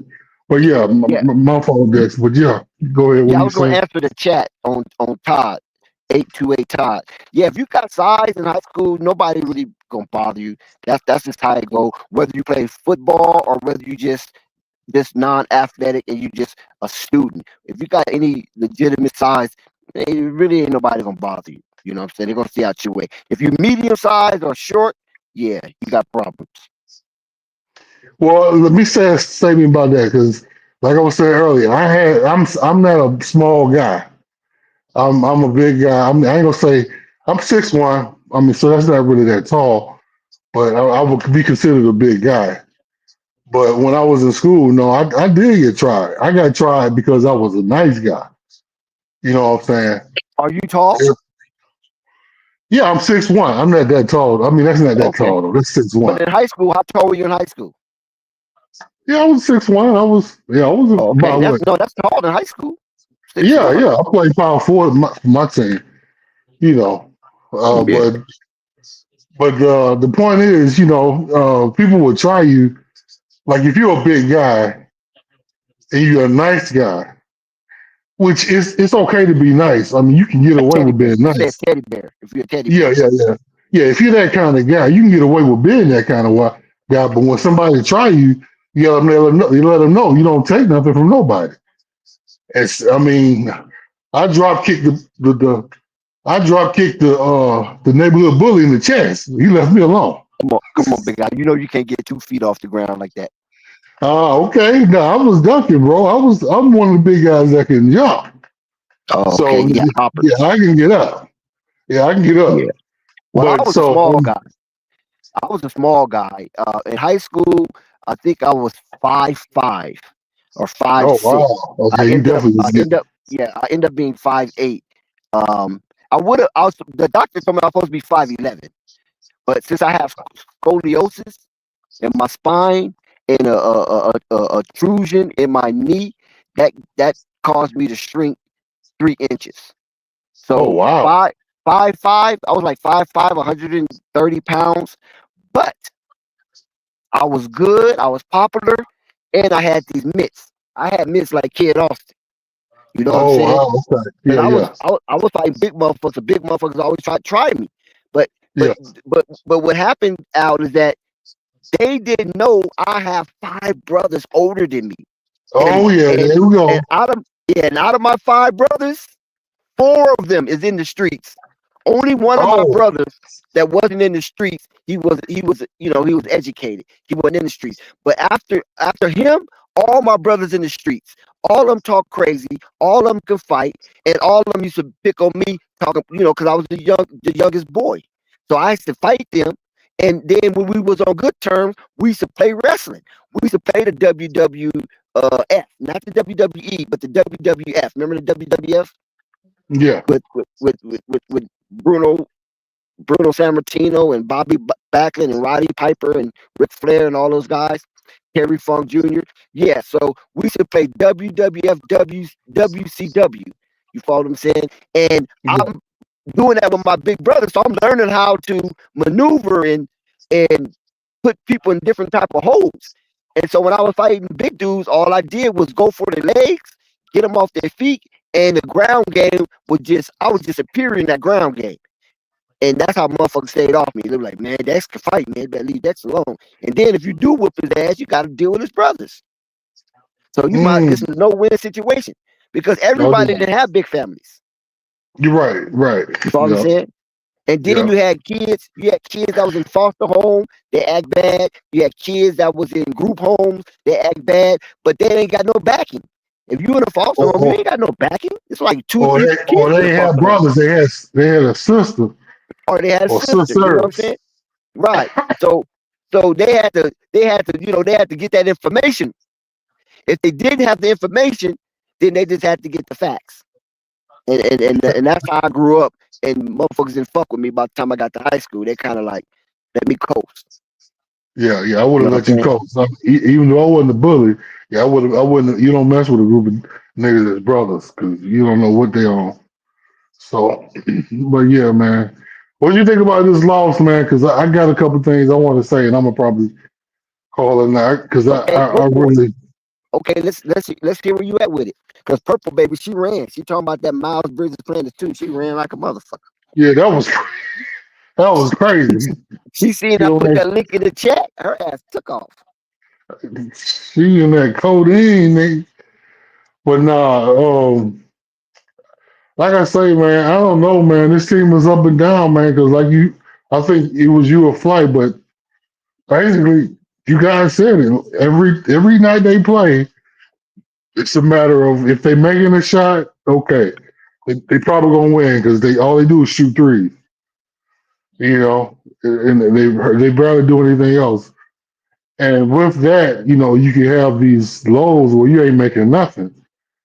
And with the Hornets, that's not good because, like you said, they don't play defense. Not at least not good enough. At Not least not how they consistently. did Not right. consistently. Not consistently. At the They play beginning, defense on the bums. They play defense on the lower tier. well, So they look good, well, it's back to the discussion about the having attrition, being able to maintain what you're doing because Now listen to what I'm saying. They play defense on the lower tier of competition in the NBA because it's easy because them guys gonna miss a lot of shots anyway. But Right. playing defense on the mid tier and the top tier, you got to be gruesome. You got to be tenacious, and they're not willing to do Hold up, that. Dex.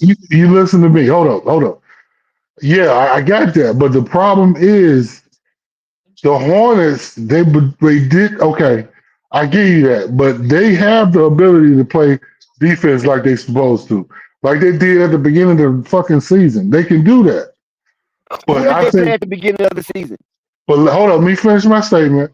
But the with fatigue and the fact other teams that they're playing now are better, they're having a hard time because they got to work harder for the same level of defense, which, to be honest, wasn't even that great when they played Brooklyn. But they would hit so many shots and they were so fast up and down the court. Some of the struggles on defense that they had even in that game didn't matter, right? How many games But have Brooklyn won this year? oh, that's you trying to play me because I had to check them out. I would assume none. Okay, that's my point. Because Lower, I'm sure lower, I'm sure lower you play. tier competition. Yeah, I get it. But but still, my statement still stands. If they can at least play the kind of okay, at least try to play the kind of defense they played against Brooklyn. It's not about shutting people down, teams down because they ain't at them. And plus, they don't have the most size in the. They don't have the best size too, Dex. I think you'd agree with that. But Their my size point is is an this, issue. Al. Charlotte Hornets was number 10 in defense going into the Miami Heat game. There was top 10 in defense, right? There Oh, was they top were. three. There was top three in offense, but they got away with it. Time out. You said they were top 10 in defense Yes, it was number before 10. It was Monday. ranked 10th. It was ranked 10th. Ooh, But okay, but okay, my fault. But remember now, they played two of the worst teams in the NBA, which is Brooklyn and Washington. but between that, they played the Heat too, though. No, between that, they played the Sixers. Oh, my fault, my fault. Yeah, right, the Sixers. Sorry, got it mixed up. Go ahead, my Yeah, they fault. Go lost. ahead. They lost that game against the Sixers, but they did play good defense against the Sixers. I give them credit for that. But Yeah, how long can they sustain that? That's when I asked Flight, how long can they sustain playing good defense against good teams night in, night out? And I said, very little consistency will come from Charlotte playing good defense against teams with ambition. Washington and Brooklyn don't have ambition, but the yeah. Sixers and Heat do. They haven't. Yep, they haven't. Yep, they sure do. So they Yep, they play have. you different. You Well, understand they what I'm have saying? also a level of discipline. I would But say that's part of too. the ambition. That's part of the ambition. Okay, yeah, okay, That okay. comes with it. Because we trying to do Right, something. right. And I would say the Hornets, they still don't have a level of discipline they need. I'll be honest, they really don't. I mean, I think Charles is trying to get it out of him. I don't know. Well, what's your take on Charles Lee? Because I know you. I know you've had choice words about him. What's your take on Charles Lee? And be honest, because He said, be I honest. honestly think he trying to get discipline out of these guys, even though that's an issue. But what's your take on Charles Lee?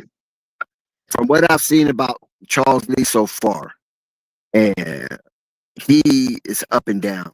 During the course of the game, he do things that's a head scratcher. Like Lamelo sat, right? They was down 5. That was at the 8 minute and like 20 something seconds. And I'm telling Flight, he's supposed to be in at the 8 minute mark, but he couldn't get in because there was no dead ball. But the dead ball was at the 8 minute and 16 second mark. That's when LaMelo was supposed to get back into the game. They was down 5, and let's move off of the momentum of the second unit. Sometimes he stayed with the second unit too long for some reason, and Miles LaMelo is not out there on the court. And the time that he put LaMelo in, they was down by 11, but that was at the 6 minute and 30 second mark. So he was practically a minute and 30 seconds off course. And he is not reading the room at different intervals of the game, and that's disturbing to me. You don't have to read the room do diligently if you have a Lamelo Ball on your team. So if you want Lamelo Ball to be consistent, don't just play him all of the first quarter and then play him sporadically in the second quarter. That's foolish.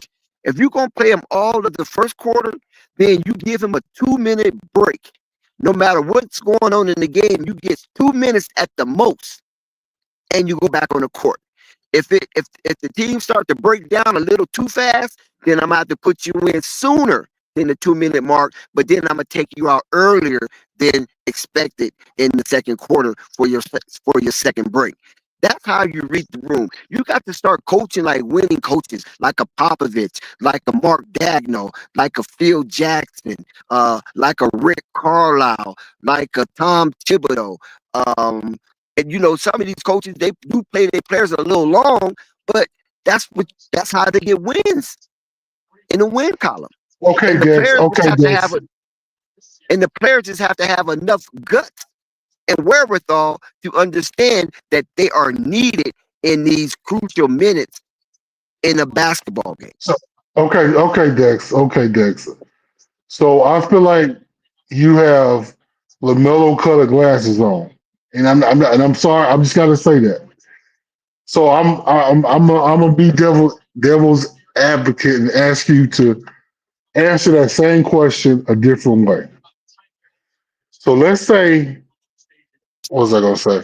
So let's say you you feel you don't really. I mean, you feel that way, but you don't. But you have a level of apologeticness towards Charles Lee.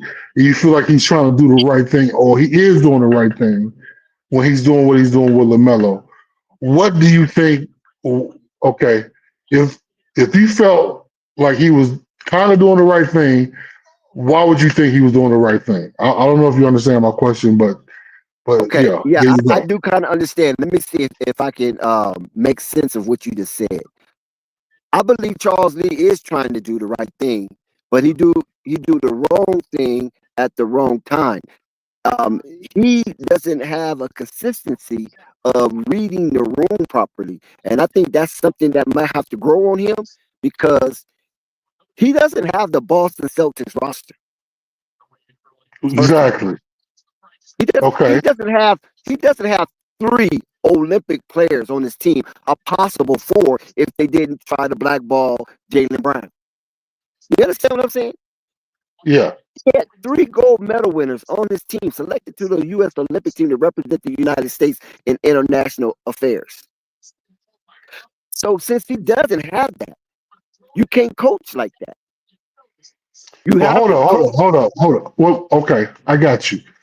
You're about to say the same thing. All right. So let me say this. Okay. So when it comes to the Lamelo, though, because let's be honest, Dex, Lamelo has a reputation. It might not be completely earned. I mean, but he has a reputation at this point. A lot of people say he doesn't play winning basketball. You've heard that, right? Now, with that said, is Charles Lee all okay? Charles Lee's effort. What is he trying to? Because I don't like when he takes him off the court either. But I'm just talking about what I mean because he knows Lamelo is the best player on the team. That's obvious. But let's. What was Lamelo? Okay, because what was Lamelo doing before he put him on a bench? I mean, I know he got a rest, but was he doing anything wrong? Did he have more fouls than he needed to have in the second or first quarter that might have triggered Charles Lee's response? Because I No, didn't check it out. He did. no, Okay. no, no. LaMelo didn't do anything a foul. It just that it was just time for a break because he played the full 12 minutes of the first quarter. So it was time for him to break, and there's nothing wrong with that break. But it should have just be a 2-minute break. See, he should have a set schedule. He doesn't have a set schedule, and that's what's disturbing. 1 minute LaMelo set out 5 minutes. 1 minute LaMelo set out 10 minutes. 1 minute LaMelo set out 1 minute. So that's not a set schedule. You got to have a set schedule, like I just said earlier. Regardless of what's going on with the game, unless we just falling apart prematurely, you sitting out 2 minutes. And after 2 minutes, you're going back in, regardless of what's going on in the game. So you know Okay. this night in and night out. Yeah. Yeah. Yeah. But And yeah, I same for would say Miles Bridges. Miles Bridges yeah. also need to have a set schedule. Maybe that's why Miles Bridges be playing half-ass, because he's like, man, this dude put me on the bench, man. Fuck that shit. You don't know what these players are thinking, because these players got to put up numbers in order to negotiate their second contract. LaMelo's not under that because his contract is already etched in stone. But Miles Bridges still got, some hustling to do. Yeah. Yeah. I got you. I got you. And Brandon Miller, he's looking for a second opinion. So that means there's a trust factor with the Charlotte Hornet medical staff, that he's looking for a second opinion, because he's trying to get back out on the court as well, because he's got a contract coming up and he don't want them playing these political games trying to decrease or minimize his importance with the team based on his stats. So there's a lot of a Mm. lot of a lot of games that's being played in these NBA, and a lot of players are hip to Nice. it now. Where in the past, they might not was up on it, but now these players are getting schooled by these veteran players. Like, dude, don't let them do that to you, man. You know what I'm saying? Don't let them do that to you, because everything that's going on right now, they're gonna use that against you in your next contract extension. Mm.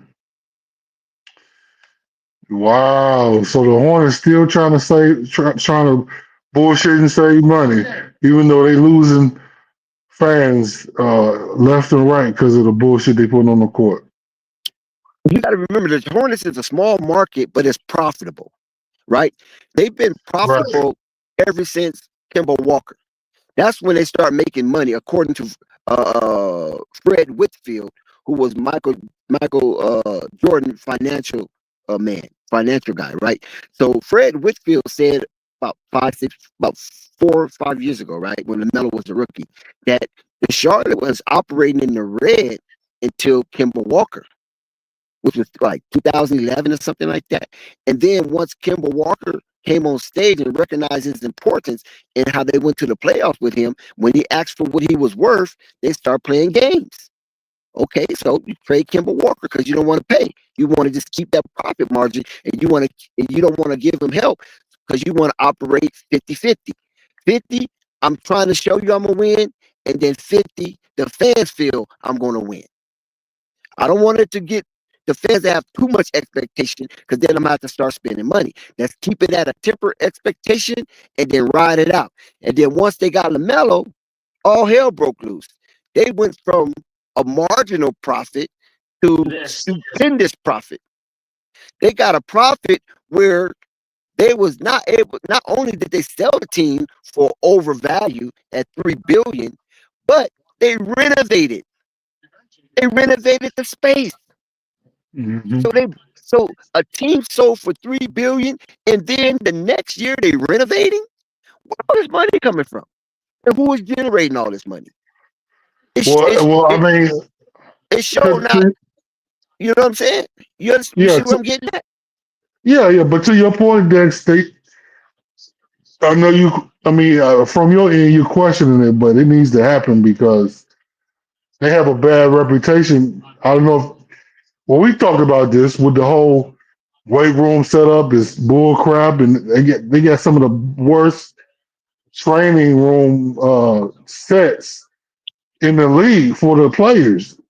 But they finally have woken up, so they renovated the stadium, which I work right down the street from the stadium. But so it's good that they're doing that.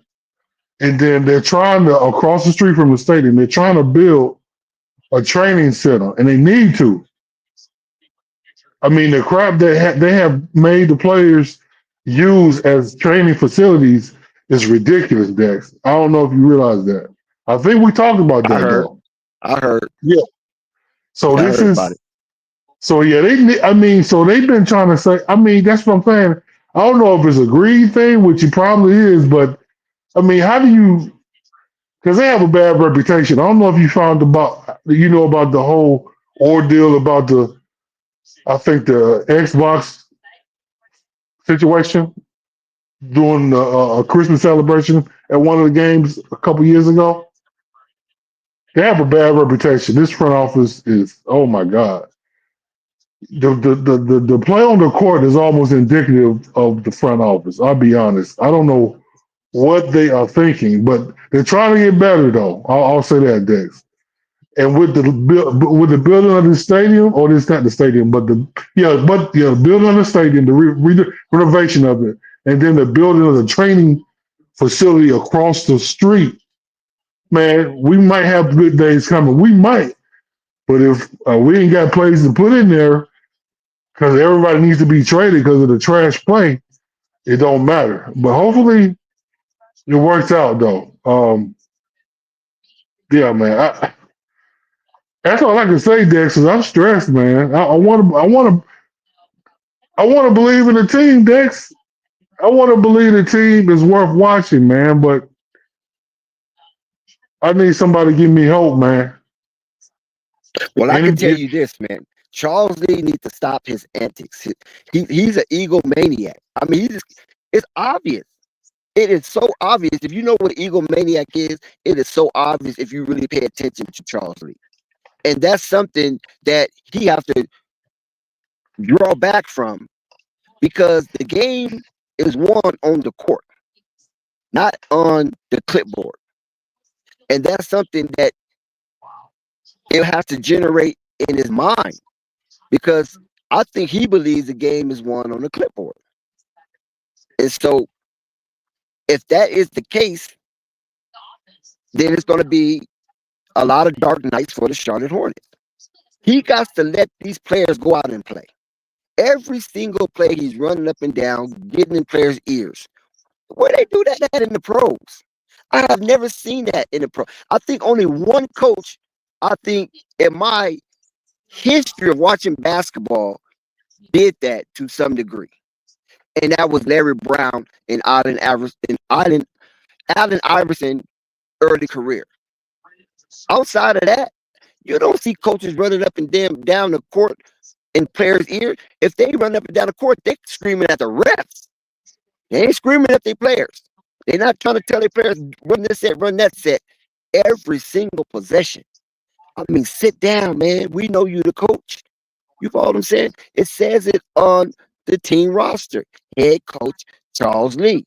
Let these young players play. Let the veterans play. And then when it's time to raise your voice will be heard. But right now, the team is looking at you like you crying wolf and selling wolf tickets. It doesn't resonate because you do it too much too often. I don't know what to say about that because I've heard a lot of cats complain about Charles Lee, and I don't know. I mean, I don't know if it's because I hadn't paid attention to that. Only thing I've paid attention to is the play on the court. And Watch in him on my the sideline when you watch the game. but hold up. In my opinion, though, I want to say I've seen improvement in at least the effort to play defense, the effort Hold to on one be second. That's not a competitive. problem. Hold on. Let me hold on right there. That's not the problem. You saw an effort to play defense. Yes, I credit Charles Lee for that too, as convincing him to play defense. But like I said, when you keep going into players' ears every single possession, they tune you out. And then when you need them to hear you, they're not listening. So if he can back off just a little bit, and if he want to scream and holler at the ref, if that's something that he has to do, and that's part of his trauma, that he needs to scream and holler, then scream and holler at the ref. Change your behavior pattern. Don't scream and holler and get in players' ears all the time. Get at the refs. Because when the last time have you seen Charles Lee get a tech? I'm waiting. I hear you. I hear you. I hear you, man. I mean, yeah, man. Hmm.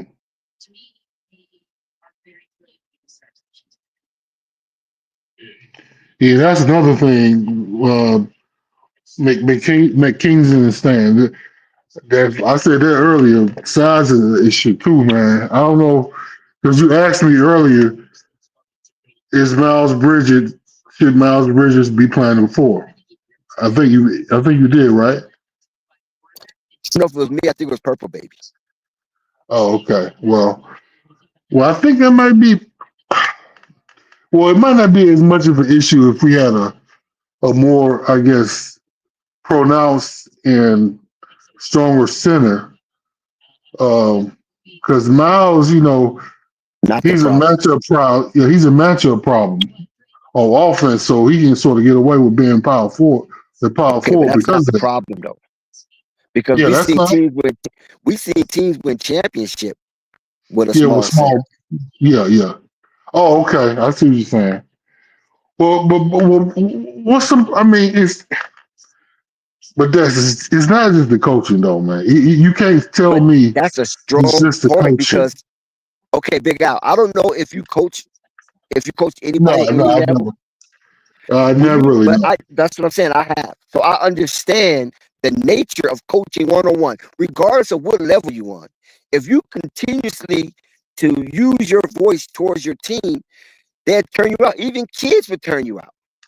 I'm talking Okay. about 8-year-old kids would turn you out and won't listen to you if you keep hammering on them Yeah. because they feel suffocated. Who Yeah. wants to Yeah. be suffocated in the Hmm. game that's paraded as being free? Yeah. I got you, man. Yeah. I don't know how to. I mean, my only problem is because the Hornets, they tend to, like one of the messages you put up, they tend to have issues playing defense, effort. I mean, that's apparent, Dex. I mean, and then a lot of times, so I don't know, man. I mean, is the message getting home though? Even though he's saying it as much as he is, I mean, can we honestly say he didn't have okay, never mind, because I don't want to start that. I don't want to stress you out or myself tonight. I'm trying You're to go not to gonna sleep. stress me out. I'm under control. You're Yeah, not gonna stress me out. I went to all therapy like 3 years ago. So right. no one can ever stress me out anymore. Them days are over with. I paid $188 a week for 6 months going through therapy, dealing Well, I with ain't my been on mental. this string. I ain't been coming on this string for 3 years, so I know it ain't my fault. Because I know I done No. stressed you out before. I know you done stressed me out, and I was like, I'm getting the fuck off this string. So Big Al, you told me I was sucking Jello's dick. Whoa! Wait yeah, a minute! Hold on! What? pause, Don't forget that, pause, Big Al. You casual, caused that. casual, pause, pause. Wait, You hear this? What the why did you fuck, wait? dog? Why did you wait to say that as soon as I got in I here? know you What the just hell?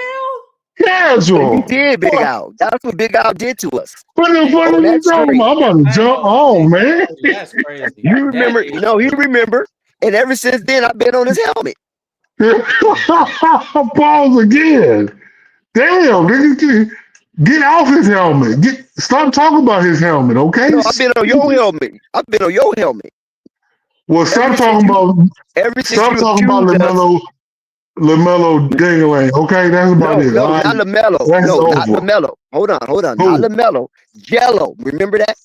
Jello, not Lamelo. Oh, yeah, you definitely was on his. Yeah, Oh, you you know definitely what was I'm on saying? something else with Jello. Yeah, that's for He sure. called Big Al Because called out Jello the is whole stream. trash. And he can't rap, but it's all good. I'm sorry, dog. I'm sorry. Well, I'm somebody sorry. believe he can rap because they showing up to the shows. I know they yeah, they love that song, don't they? But the rapper, which he might is Miles Bridges. His stuff is low key good, really good. So never mind. But yeah, you was on something with Jello, so I'll leave you on. I'll leave you alone on that. Pause Well, again. that's where that come from, casual. That came from that. Guys, you need to calm this Negro down right now. Do something, please. Casual, are you there? Have you left the stream again, my nigga? Damn. You jump Yeah, he on left and then you again. jump off. But Okay. listen, though, Big Al. So what I'm saying is that I think Coach Lee has to dial it back a little bit. He needs to allow the Charlotte Hornets to play like 3 games without him being so verbally invested. Sit down, Again, cross your legs, okay. fold your hands, and just let the Hornets play until it's time for you to assert yourself. These are not Okay. 3-year-old kids that's learning how to Those are my dribble a kids. Okay. basketball. Yeah. Let them play, let them become cohesive, and then insert yourself when needed. So none of I don't know. Because the Hornets have obvious issues. Well, at least I guess they might not be obvious, but they have issues. I mentioned some earlier, and they need a coach to sort of guide them because they seem They like they don't don't need no get it. guidance. Stop it. Who don't They need don't need guidance? guidance like that. Not like that. Okay, so hold Single up, man. dribble. Every single dribble. Okay. So what went wrong tonight, then, Dex? Why the I fuck they told don't you. need guidance? I told you it wrong. His No, rotation. tell me again. Act like I'm retarded. Just tell me again. I No, I'm don't not gonna act like understand. you retarded. I'm not gonna I'm act not like you retarded. retarded, so don't say no bullshit. So just entertain me right now. It help me Okay. understand why they don't need This is from my guidance. observation. This Yes. is from my observation. From my observation, watching the game and watching at different camera angles, I'm noticing that he is not reading the room properly. He is not gauging the temperature of the game properly. Because, like I said before, one of the crucial mistakes he made when the Charlotte Hornets came back to within 5 at the 8 minutes 16-second mark, there was a break in the action. He had the opportunity to put Lamelo in the game, and he didn't. He passed on that, and then the next break in the action was a minute and 40 seconds later. And by that time, they was down by 11. So the team recognized that, like, damn, why you put LaMelo in right here? You know what I'm saying? So how long do you expect your second unit to carry a team? The second unit sometimes play pretty good, and they bring the lead down, and that's all you want. You want them either maintain the lead or improve on the lead. Now, if they come in and they're down, then you want them to play to the point where the deficit is manageable. You don't want the deficit to get out of hand. You want the second team to keep it manageable. Don't lose too much ground because the top team is coming in soon. He leaves his second team on the court way too long. And the second team is not like they all at, you know what I'm saying? They're all Yeah. right. They're all Yeah. right. But Okay, man. you got to stick with your guns. And this is something that he doesn't do. Those teams that win, how long do you think Jokic is on the bench? How long do you think Anthony Edwards is on the bench? How long do you think Luka is on the bench? How long do you think DeMar Rosen is on the bench? You get where I'm going? Yeah. These guys don't sit on the bench long. I don't care win or loss. Look at the minutes they log. 38 minutes, 40 minutes, 42 minutes. But my thing though about what you're saying, even though I for the most part agree, but sometimes I wonder though about what you're talking about because a lot of people say this, right? They complain about Charles Lee keeping him on the bench, but I mean, but a lot of y'all have rose Lamelo colored glasses on. That's okay. That's a good. That's a And good. no, that's That's not a good okay. prism. That's a good prism to have. But that's I'd that's rather. not okay. That's the issue because Lamelo. I mean, Lamelo has an issue. I think he has an issue where, and I don't hate on Lamelo because I think he's good. There's no question. But there's things that I feel like elite players that are at a tier slightly above him do is first of all they take efficient shots. Now if they But own at LaMelo. the Oh, three, wait, they wait. keep Stop right taking there. it. Stop right there. You keep saying efficient shots. LaMelo is not the type of player that's going to be efficient all the time. Oh my Right? God, that's the Yes. issue though. What do you mean? What other player That could in the be. league? Hold up. Hold on. What Hold other up. player in the league That can could you be an say issue. that bullshit about and they Anthony succeed? Edwards. Anthony Edwards. He just be gunning. You say he takes a lot of shots at the Anthony Edwards be basket. gunning. He's not no efficient shooter. Man, okay. I don't play. But I watched but him a when it little comes bit, down but to hold on. But when it comes down to it, he's gonna make that shot. Even Luka at one time was an efficient shooter. Trae Young is not an efficient shooter. It's a lot of people that put up big numbers are not efficient shooters. But when it comes down to it, they in the game, they got their rhythm, and they'll bust your ass for that last second shot if you ain't careful. And that's how he needs to treat LaMelo. He needs to treat LaMelo. Okay, you're not going to be an efficient shooter. Okay, that's cool. Kobe Bryant wasn't an efficient shooter. Allen Iverson wasn't an efficient shooter. There's a whole lot of superstars wasn't efficient shooters. But nevertheless, LaMelo brings a tertiary dynamic. Tertiary means third level. 3 levels of dynamic: scoring, assisting, and rebounding. He brings all that in one player. So even if he's not the most efficient shooter on the night, he's going to find the most efficient shooter on the night. He's going to go rebound so other teams don't get second opportunities. He's going to use his length the best way he can in the passing lanes. So you can't take that off the floor just because he shoot a couple of bum threes and miss okay. the whole side of the backboard.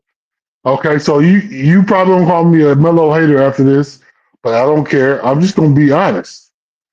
What you saying is good and all, but how the hell is he gonna accomplish doing that if the nigga's fouling every 5 minutes? Why do you keep saying that? When have he fouled out? Man, he was notorious for doing that last Listen, year.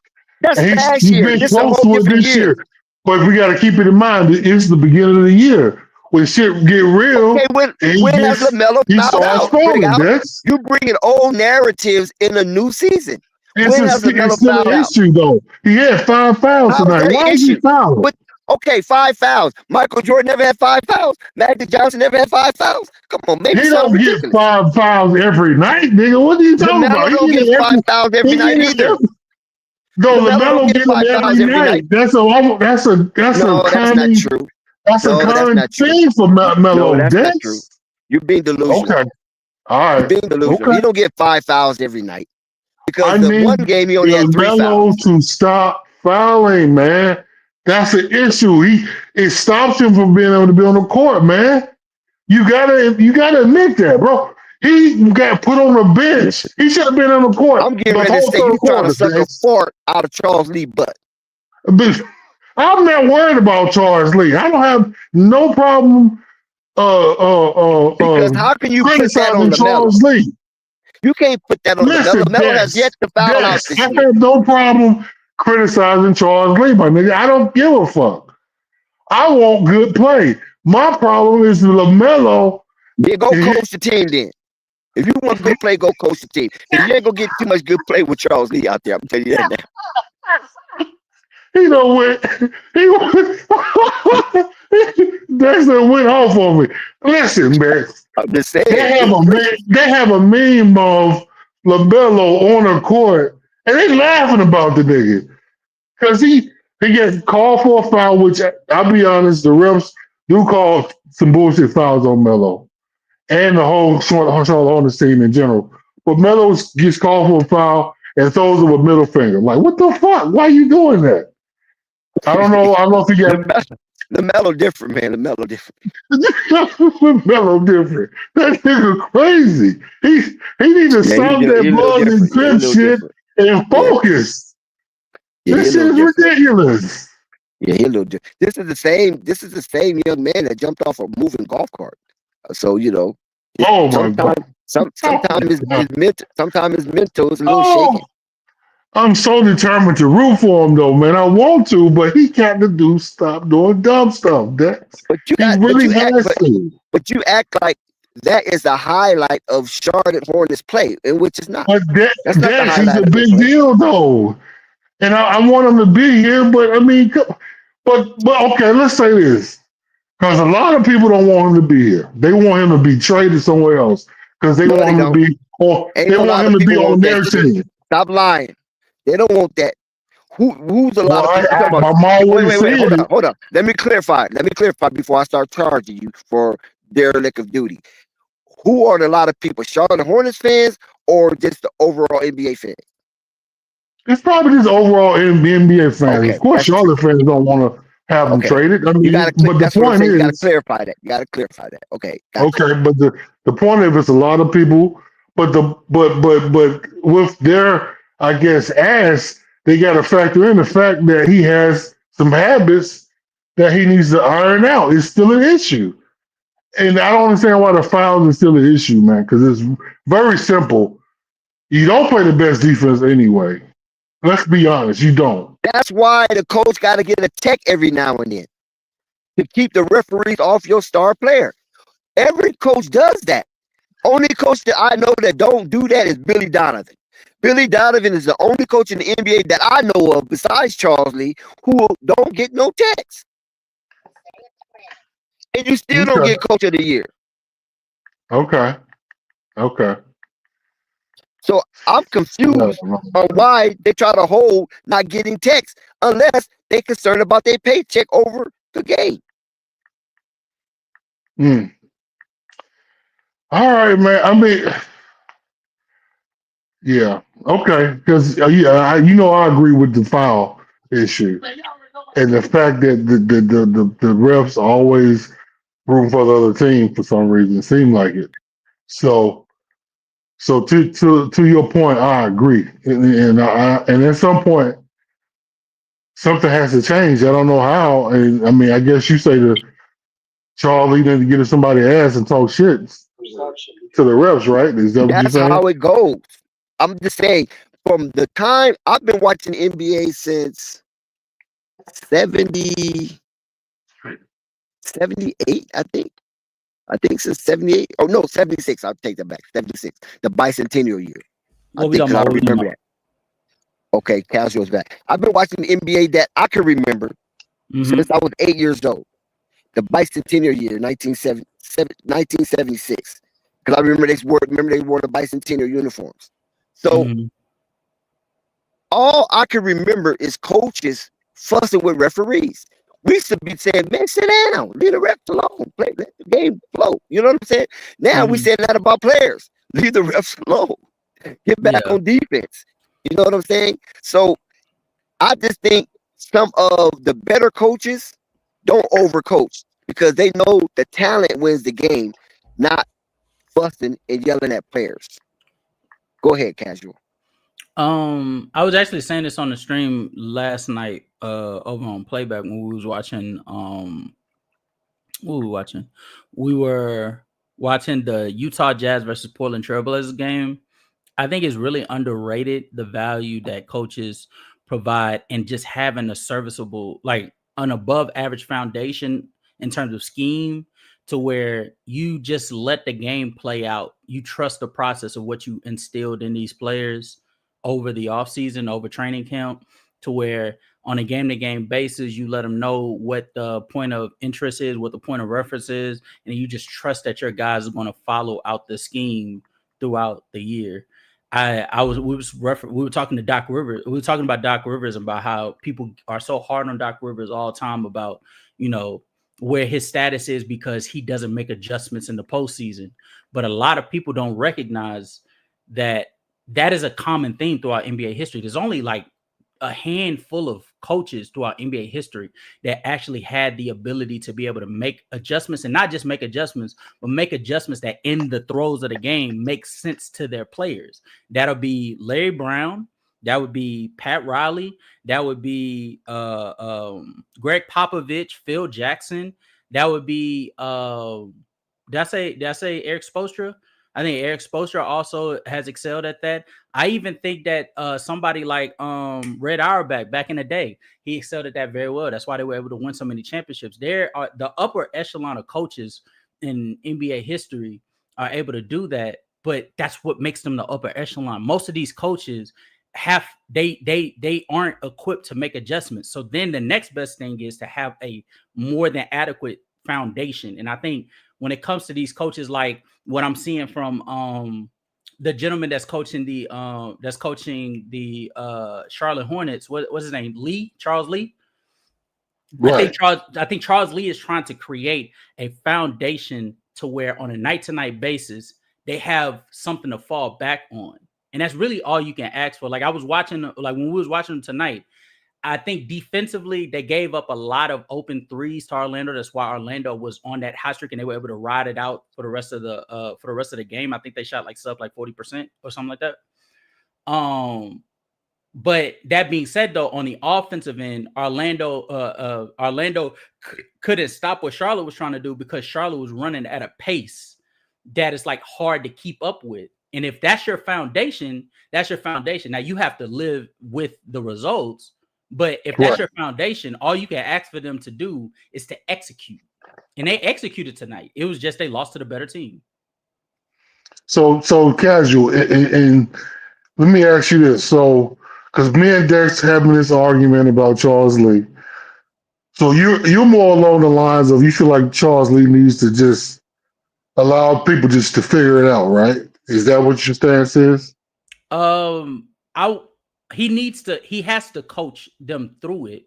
But once you get to, but I think that there's a certain point in which there's only so much you can coach them on. You can coach them on the position they need to be in a specific set. You could coach them on the way in which you want them to position themselves in transition. But at a certain point, you have to let them go out there and actually do it in real time and learn from their mistakes. Like I think right now, the fact that they are 2-3 doesn't do enough of a service to how exactly Charlotte has played thus far. I think against Philadelphia, they were out executing the hell out of Philly. It was just the guard play of Maxey Grimes and VJ. It caught up to them down the stretch because they couldn't stop the rim pressure. That's not something that you can coach. That's just a skill set that's missing on this team. I think them losing to Miami or getting decimated by Miami had to do with their lack of ability to guard the rim in the 3-point line. Because I think Miami was like going crazy from three. And that seemed to be a theme. Like they lose to teams that are like getting a hot streak from three. They're struggling with guarding the 3-point line. That's not something that you can coach. You could coach them to be in position to guard the three, but at a certain point, that's a skill set that's just missing.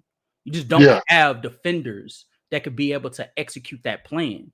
So that's my stance. I think he could coach them how to do it, but they still have to go out there and actually implement that skill set. And I think that right now, the only thing that's missing is just you don't have the personnel to implement a defensive scheme. So you have to lean more on the offensive end. I think Charlotte. God damn it, bro! You casual. Kudos to you. You took the words right out of my mouth because that's what I was leaning towards. When I asked you, do you think the Charles Lee just need to let them work it out? Mm-hmm. But if you would have said yeah to that, I would have said, well, can they actually work it out on their own? Because do they have the proper talent, to actually do that? Yeah. And you sort of answered, so you pretty much gave the same answer I was going to give. I don't feel like they have the kind of talent to really do that. So they almost need to have somebody to have a leash on them almost. They're not dogs, of course, but I'm just saying I don't know. I mean, but because let's be honest, casual, they've gotten better. Can we? They seem to be playing a little better because, like you said, against Philly, they played solid in my opinion. And then Miami and Orlando, they just were lights out from the three. I don't think because Orlando has not always been a 3-point shooting team like that. Mm-hmm. But they shot good tonight. And then to be honest, they don't have Duncan Robinson, and Duncan Robinson was the guy that was shooting threes, right? But they was hitting them, last night, and well, I guess there's defensive issues, and what I also had which I also think fatigue played a part in how the Hornets played defense. Mhm. So with the fatigue of the Hornets playing defense or whatever, they had issues just defending. Yeah. And then they're a running team, so they just adding more attrition and more issues with them for them because they already fatigued because they've been running. And I also think that the reason it could be the beginning of the season, beginning of the season, we just not that like informed with the Heat's players, the Heat's rotational players. Because I ain't gonna hold you. I didn't know who the hell Pell Larson was until I Right. watched him stroke y'all for like 2 or 3 threes in the first half.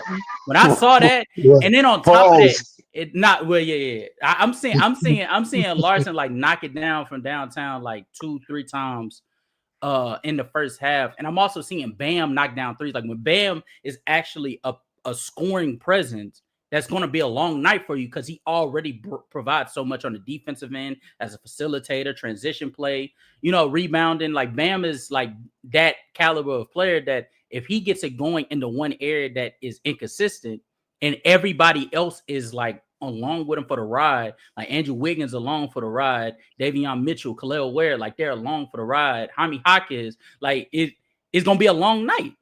It's going to be a long night. I agree.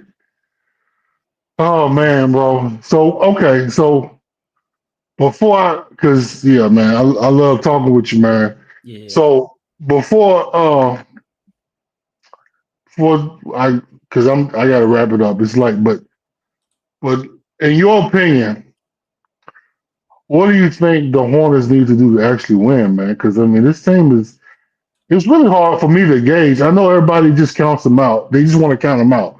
Yeah. And that's the easy take, right? Yeah. They ain't gonna do shit this year. That's what everybody want to say.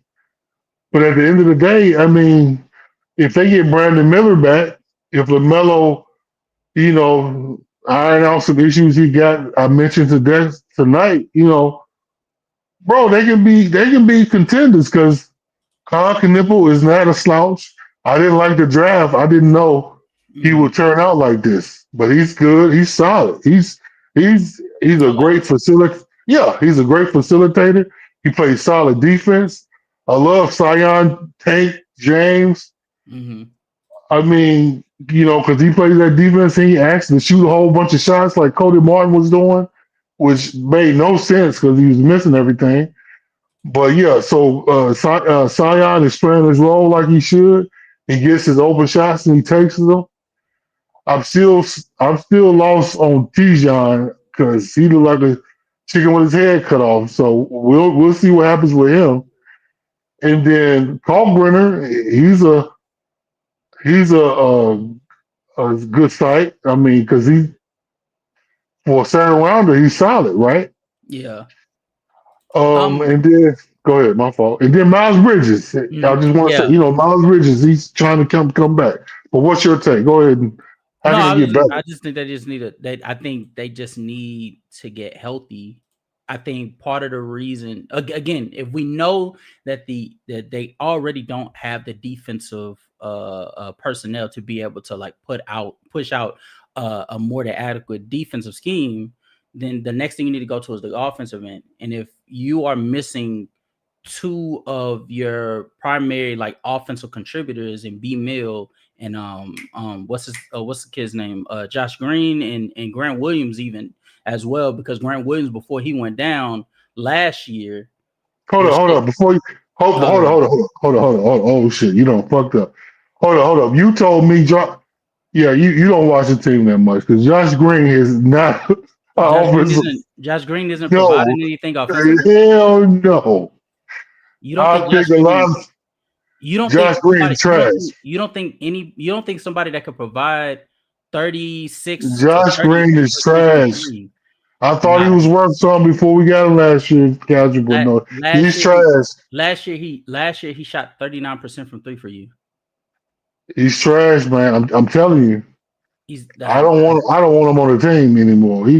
I mean, it's He fine if showed you don't me, want him. It's fine if you don't want him on the team, but to say that the dude is a score, a guard that can shoot 39% for you alongside LaMelo Ball bro. is not a contributor. I'm sorry, I just Okay, all right. but But even because you even said okay. Go ahead. Go ahead. I'm not talking from production standards. I'm talking from the ability to shift the defense because of his ability and willingness to shoot the basketball. When you're missing that, that means the defense can hone in more on LaMelo. And when they can hone in more on LaMelo, that means LaMelo is prone to have to make more difficult reads, which also means he's more prone to mistakes. Who's the third guy you mentioned? Because you didn't just you said I also mentioned Grant Williams as well. okay. All right, I agree with that. I don't agree with the Josh Green take. You agree with Grant Williams, but you don't agree with Josh Green? No, I don't. I'll be honest. But Brandon Miller though and Grant Williams, hell yeah, both of them can do their thing, bro. Because of course we know B Mill is a force to be reckoned with when he's on. You know, that's another issue in and of itself. Him being inconsistent or him starting slow. I don't know if it's him starting late. I think I think he's a late burner. Like his efficiency like gets better right over time. Exactly. But it's the mere effect of him being aggressive. Y'all don't have a lot of like. I'm watching what Knupple is doing. And even what's that guy that attacked the close? I got the end one with the left hand, McNeely. I'm watching them attack the closeouts, and that's all fine and dandy. But Knupple he's routinely he's a scorer from the 3-point line. He's going to shoot the ball from the 3-point line. B Mill provides a dynamic play because not only is he willing to shoot the 3 ball, he's also willing to attack closeouts, take players off the dribble to get to the rim. Right. In order to get to the free throw line, and that's something that outside of LaMelo, and in that aspect, I'll probably say Miles Bridges, like you're really missing.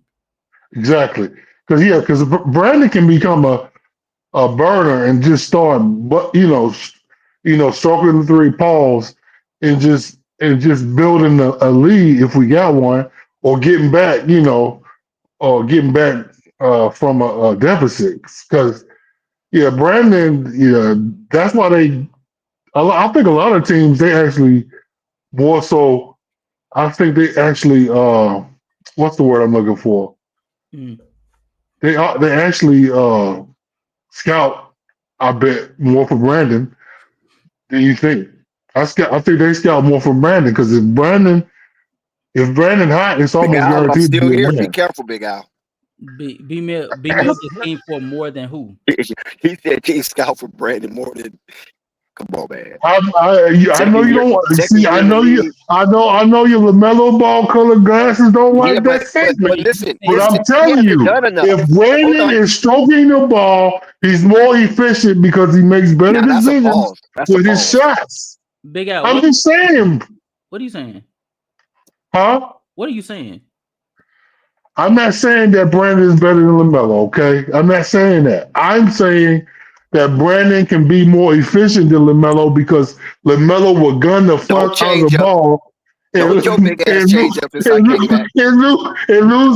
the game because he shoot the ass out of the game. But Brandon will sit there. If he is on, he'll be on. But if he is not, he will give that goddamn ball up. And now he finally can fucking pass. Finally, he can pass. Finally. So last year he couldn't pass. I don't know what the hell he was going. But now. Brandon Miller, Brandon Miller makes it easier. Have you not seen him bring the ball up the court and send other people up too? He's done the same thing LaMelo was doing. I'm not finna dismiss. Slow down, Big Al. I'm not finna dismiss Brandon Miller's important. You can't dismiss either man.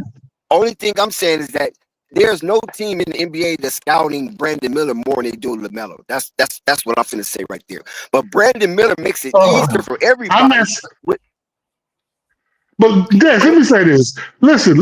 Okay, my point is what is happening right now? Let me just work this out, and I'll let y'all clean it up. Let me just say this. If you want to clean it up, that's fine. But my point is, when I've seen Brandon playing and LaMelo playing, I feel like a lot of these teams are doubling and trying to force.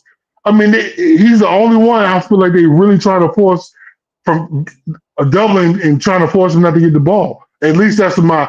I might have branding color glasses, you might say, but I'm just saying that's what I've noticed before he got injured. But okay, clean it up, Dex. You know, use your Only thing I'm rose-colored, saying is this. labello-colored glasses. Only thing I'm saying is this. I just caught you with a hot dog in your mouth. That's the only thing I'm saying. Oh, my nigga. I need to get off loud, man. God damn it. Don't say no crap like that, I'm bro. saying a hot dog, that's food, fool. That's food. You big out. You like to eat. They don't call you big for nothing. You're not skinny out. You big out. Why can't I have a turkey like leg? Hot dogs and popcorns at Why can't I have a turkey leg or a chicken thigh or something in my mouth? Okay, you down south, so you want some southern cooking? Yeah. Okay, man, what you got to say, man? Fuck with that. Let me finish this out real quick. I'm gonna let Casual rock. Let me finish this out. Only thing I'm saying is that Brandon Miller impact to this Charlotte Hornet roster is very important, and he is definitely missed because he has size, he has agility, he has the ability to make plays and score. And the 25 points, 5 assists, 3 rebounds that he brings in those first 2 games is much needed. But at the same time, you cannot say that Brandon Miller will be able to carry a team if Lamelo wasn't there. So I'm saying it could be a match made in heaven that both of them need to be healthy at the same time in order for Charlotte to thrive. When one or the other is out, then the Charlotte Hornet teeter-tather on a seesaw night in and night out. You don't know what version of Charlotte Hornets you're going to get because there's too much inconsistency. But Brandon Miller, importance to this roster, can never go shaded. I ain't trying to start a war. I ain't trying to start a blood and crip war, but I'm going to just say this.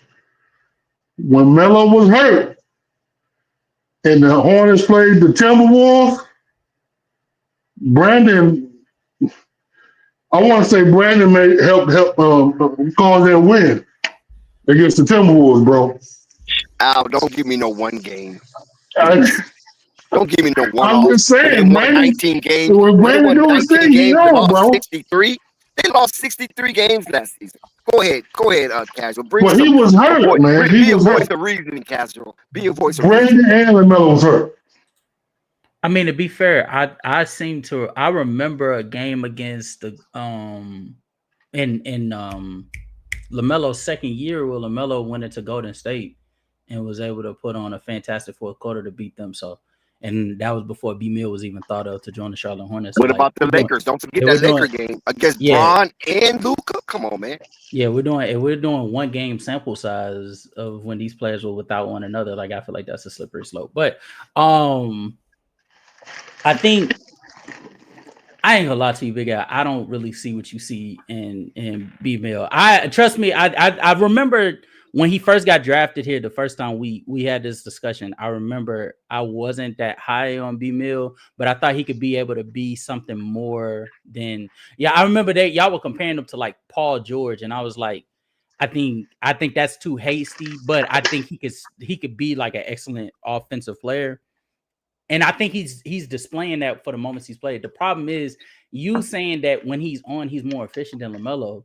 I think that is factually incorrect. I think even in the B Mill's best games, he's not doing what LaMelo's doing, because you got to remember what LaMelo provides at his core is more than just elite scoring and spacing. Like, he's also an excellent distributor. He's also a fantastic transition player in terms of scoring and distributing the basketball. He's also actually not half bad on the defensive end. And it's not to say that B Mill can't be these things, but not to the magnitude of LaMelo. Like, LaMelo is actually one of the league's most dynamic players when he actually is honed in on his actual game. Actually, we're seeing so far this season, with all that we've been discussing about what's going on with the Charlotte Hornets, notice that for once, LaMelo hasn't been the problem. LaMelo hasn't been the subject of discussion for any of this, because LaMelo's been fine. LaMelo's been scoring the basketball effectively. He's been picking his shots. He's actually been for his standards, he's toned down on the crazy ass threes. And he's trying to develop a more of a diverse game of getting to the rim, developing like a float game, a middle in a bag within the teeth of the defense game. And also the three ball is already there. So like he's already developing these things while still maintaining to a higher foundation than B Mill. I don't see what you see in B Mill. That being said, though, the one thing I think all three of us can agree with is they don't make it any farther than they have so far this season without Brendan Miller on the court. They need what Brendan Miller provides on the court. Because as y'all were talking, I was just thinking there was a couple transition plays that turned into turnovers for Charlotte in this game that if Brendan Miller is there, I don't think they are turnovers. I actually think that they're buckets because that's a third player alongside Lamelo and Miles Bridges that could be able to have some decision-making on the fly. You also have to think about this, casual. Do Charles Lee have Brandon Miller on the court at these times? You follow what I'm saying? I think he's with this rotation. You never know who's going to be on the court with who. But I think in this specific game, for how Orlando really was giving y'all the rope to hang them with, y'all just didn't have enough offense in like a matter of seconds that could be able to like bring y'all back into the fold. So when y'all went on that run to make it a 7-point game, y'all remember, I think it turned into like an 88-81. Y'all, once y'all got there, that's when the halt stopped because there was only so much left in the tank because y'all were fighting to get back into the game in the first place, right? If y'all that's when Lamelo was on the bench. Exactly. If y'all have Brendan Miller on the court, I think that's another decision maker there. That's also a more than adequate scorer from inside out that could also be able to provide you athleticism around the rim. So you don't have to wait to see what is Miles Bridges going to do, what is Trey Mann going to do. Colin Sexton isn't going to be as necessary as he was this game because I think he sparked that comeback. But if you have B Mill there, that's another player that could come along for the ride. Like I think it's just math. Like I think at a certain point it is really as simple as having somebody that can provide 18 to 20 points a night, and the way in which he does it, it could really change a lot.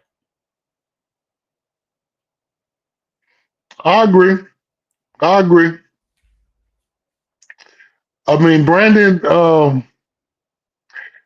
Again, I did not say he was better than LaMelo. I'm just saying. Okay, you know what? Fuck it. I'm not messing with you tonight. Brandon Miller more than LaMelo. So what are you saying? So okay. So I feel like because you said it earlier, Kaiser. You mentioned the LaMelo, even though it's gotten better, but Melo has a tendency to shoot unwarranted shots. First of all, too early in the shot clock. Would you not agree? I agree. And then sometimes, he just starts shooting threes when not running plays at all. So I mean, that really. So in my opinion, I feel like Brandon, he seems to have a game that's more structured, where he can respond to plays better. Circular logic, Big Al. Circular logic.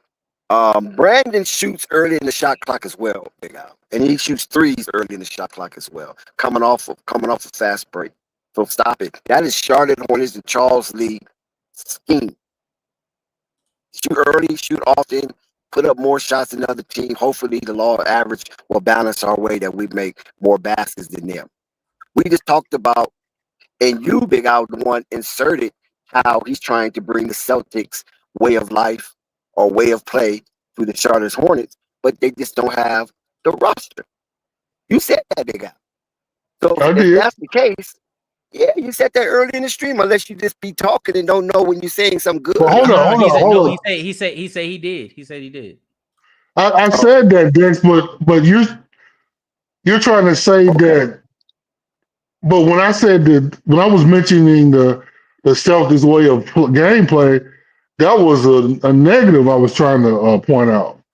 But That that's what I'm Charles saying. It Lee. doesn't matter if it's negative or positive. I'm not saying it's a negative or positive. All I'm saying is that that's what he's doing, and that's what these teams, that's what Miles do, Melo do, and Miller do. It's not just Melo. That's what my point I'm trying to make. So if Miles shooting early in the shot clock, Trey Man shooting early in the shot clock, Melo shooting early in the shot clock, that gotta be a scheme. It can't just be coincidental. That's what I'm saying. So if you scoring 133 points in the first 3 games per 100 possession, and you lead the league in scoring, then it works until it But don't. when Brandon is scoring or when he's actually effective, it's usually because he's coming off play. He's coming off Oh picks. my God! He's There you go, making up he's one of the excuses. best pick abusers or users of the pick in as far as a young player, bro. I mean, Nobody disputing that, Al. We're not even bringing that up. We're talking but about why are the Hornets, or specifically Melo, shooting early in the shot but clock. that gives And what other I'm people saying, opportunities, Dex, other and than what just I'm a saying, fucking LaMelo three must be that's contested. LaMelo must be justified because there's more than him shooting threes early in the shot clock. So when you want to put critical analysis to that, it has to be part of the game plan because that's too many people doing it. Unless Charles Lee don't have control of his offense. All right, man. I'm not trying to win an argument with you about LaMelo Ball, so I'm done. Guys, what you got? What you got to say, dog? Man, I'm over here watching this Miami Heat game, man. Oh, you ain't studying none of the shit we talk about. It's Yeah, all good, man. I'm listening to y'all, but I'm also focused. I'm watching this Heat versus Spurs game. Wemby is Dex, we arguing for nothing, Dick. Man, we No, it's arguing okay. for It's nothing, okay. But Dex. we might have something good to bring from that game. Is Wendy acting like an alien? Wemby's always acting like hey, what we talking about here? Of course, Man, of course. But my point is this though, Big Al. You can't just point out LaMelo flaw when there's more than him doing the exact same thing that you consider a flaw in LaMelo. That's the only thing I'm trying to clear up. I'm not saying it's okay. good they do this because, like I said before, and I agree with you, they do not have the roster as the Boston Celtics to have this type of offense. Yeah. They can't get away with it like the Celtics because the Celtics, well, they shot the most threes as far as the team last year, right? I'm not if Yeah, I'm not did mistaken. do you remember watching any Celtics game when Chris Porzingis used to just come down and just shoot threes? Pritchard, Okay, you follow what I'm yeah, I saying? remember that. Not just Jaylen Brown and Jason Tatum and Derek White, but you But had they every now and then Drew again, but Holiday. yeah, to reiterate though, they can get away with it because they play good defense. So if they got a Yep. claim, is that an automatic 2 for the other team or an automatic 3? Because even though they miss it, they'll defend your ass. And, yeah. So, but yeah, And just like Golden State. Real quick to noble knowledge who said that the role players haven't been good against good teams. The role players played just fine against the Philadelphia 76ers. Conley Sexton played just fine. Miles Bridges played just fine. Colin Knuckle played just fine. What's his name? Sion James played just fine. Like they all they I don't know. Both Britta was offensively he probably did. double. I think it was a double against Philly. I don't know. But he might have. I didn't see much of him, but yeah, they played just fine. They just lost. Like just because you lose a game doesn't mean that you didn't play well. Two things can be true at once. You played well and you lost because the team played better. Like I'm sorry, I'm not going to get on Charlotte for not being able to stop the Philadelphia 76ers from dropping 39 in the fourth quarter. Like I'm not gonna hold them accountable for that. So far, Casual and Big Al, Charlotte has only lost to playoff teams. That's a thought. That's a thought. I mean, they're playoff teams because they beat them technically, because it's the start of the season, so every win can put you in the playoffs or not, or out the playoffs. Yeah, we'll see. I mean, we just got to see because this is the fifth game of the season. We can't really make a concrete Yeah, decision on the team, but I mean, we're just having, we're making. I'm making decisions based on the past play, past years, and what I suspect might happen. yeah. But I'm not. yeah, I'm not going to prognosticate. Only thing I'm going to do is call it in real time. This And with the I big feel man. that Charles Lee do not read the room properly in certain intervals of the game, and that could turn the momentum against you if you continue to do that night in and night out. We're talking I about got you. we talking about B Mill, right? Or we No, talking I mean, I just brought him up, because because I I don't want to. I feel like there's a certain point where like your decision making can hinder you, but I think that is in an offense that's a little bit more slower pace. I think when you're in a fast paced offense, that means you're more prone, and it's less penalties to you making mistakes because you're getting more possessions, Correct. so you can be able to fix it. So if B Mill makes a mistake, it's okay in this offense because you're going 9 out of 10. LaMelo's going to get downhill. He's going to kick it out to you. You're going to be able to make another decision to make up for it. You know what I'm saying? So Yeah, and if you rack up enough in a row, you could be able to like snowball it into momentum and blah blah blah blah. But and to the person that's mentioned in the Celtics, I think the Celtics is a great example of that. Tatum played in an offense that allowed that they're allowed to take a lot of threes. So when he makes mistakes, it's okay because the threes that they're taking, they're never fully out of games.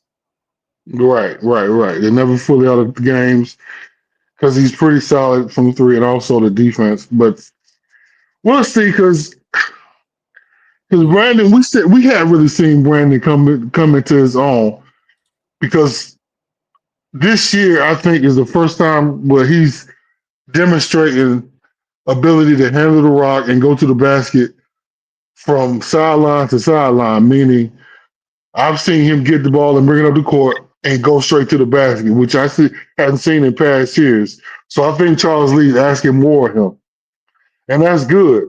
That's good for everybody, including Lamelo. I mean, I know you guys don't want me to root for Brandon, and it's all I don't know good. But why at you the end say of the that. I day, don't care who you let root me for. finish my statement, Dex. Thank you. So, even though you guys don't quite agree with what I'm talking about with Brandon, his growth and a development as a star, if he can become that, is a big deal because we've been complaining about LaMelo needing a guy beside him for years, other than just Miles Bridges, have we not? So for Brandon, if he does turn that corner, which I think he can, but he got to start lifting more than 135 pounds on the bench because he needs to stay on the court. He needs to not stop getting injured. And I think him lifting and just getting that strength will help that. But if he becomes a star, I mean, the Hornets can be a threat. So, I mean, I'll leave it at that. I mean, there you go.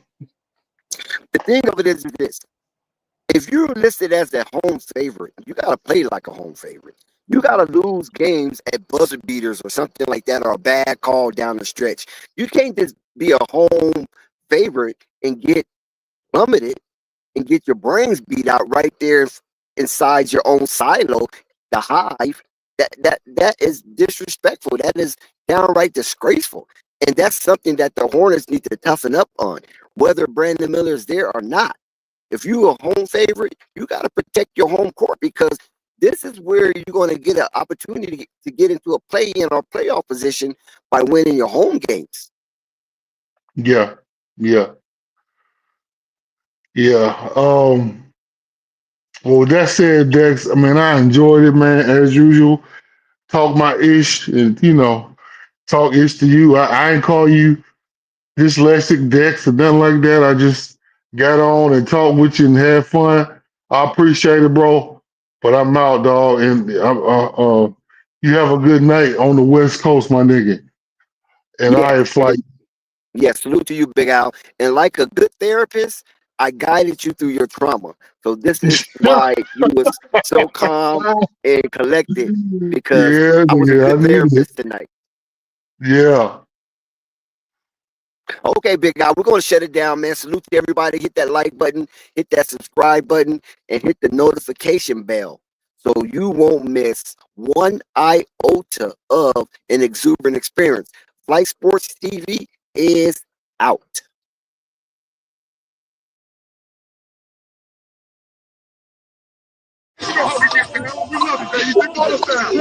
Yes, sir. Flight Sports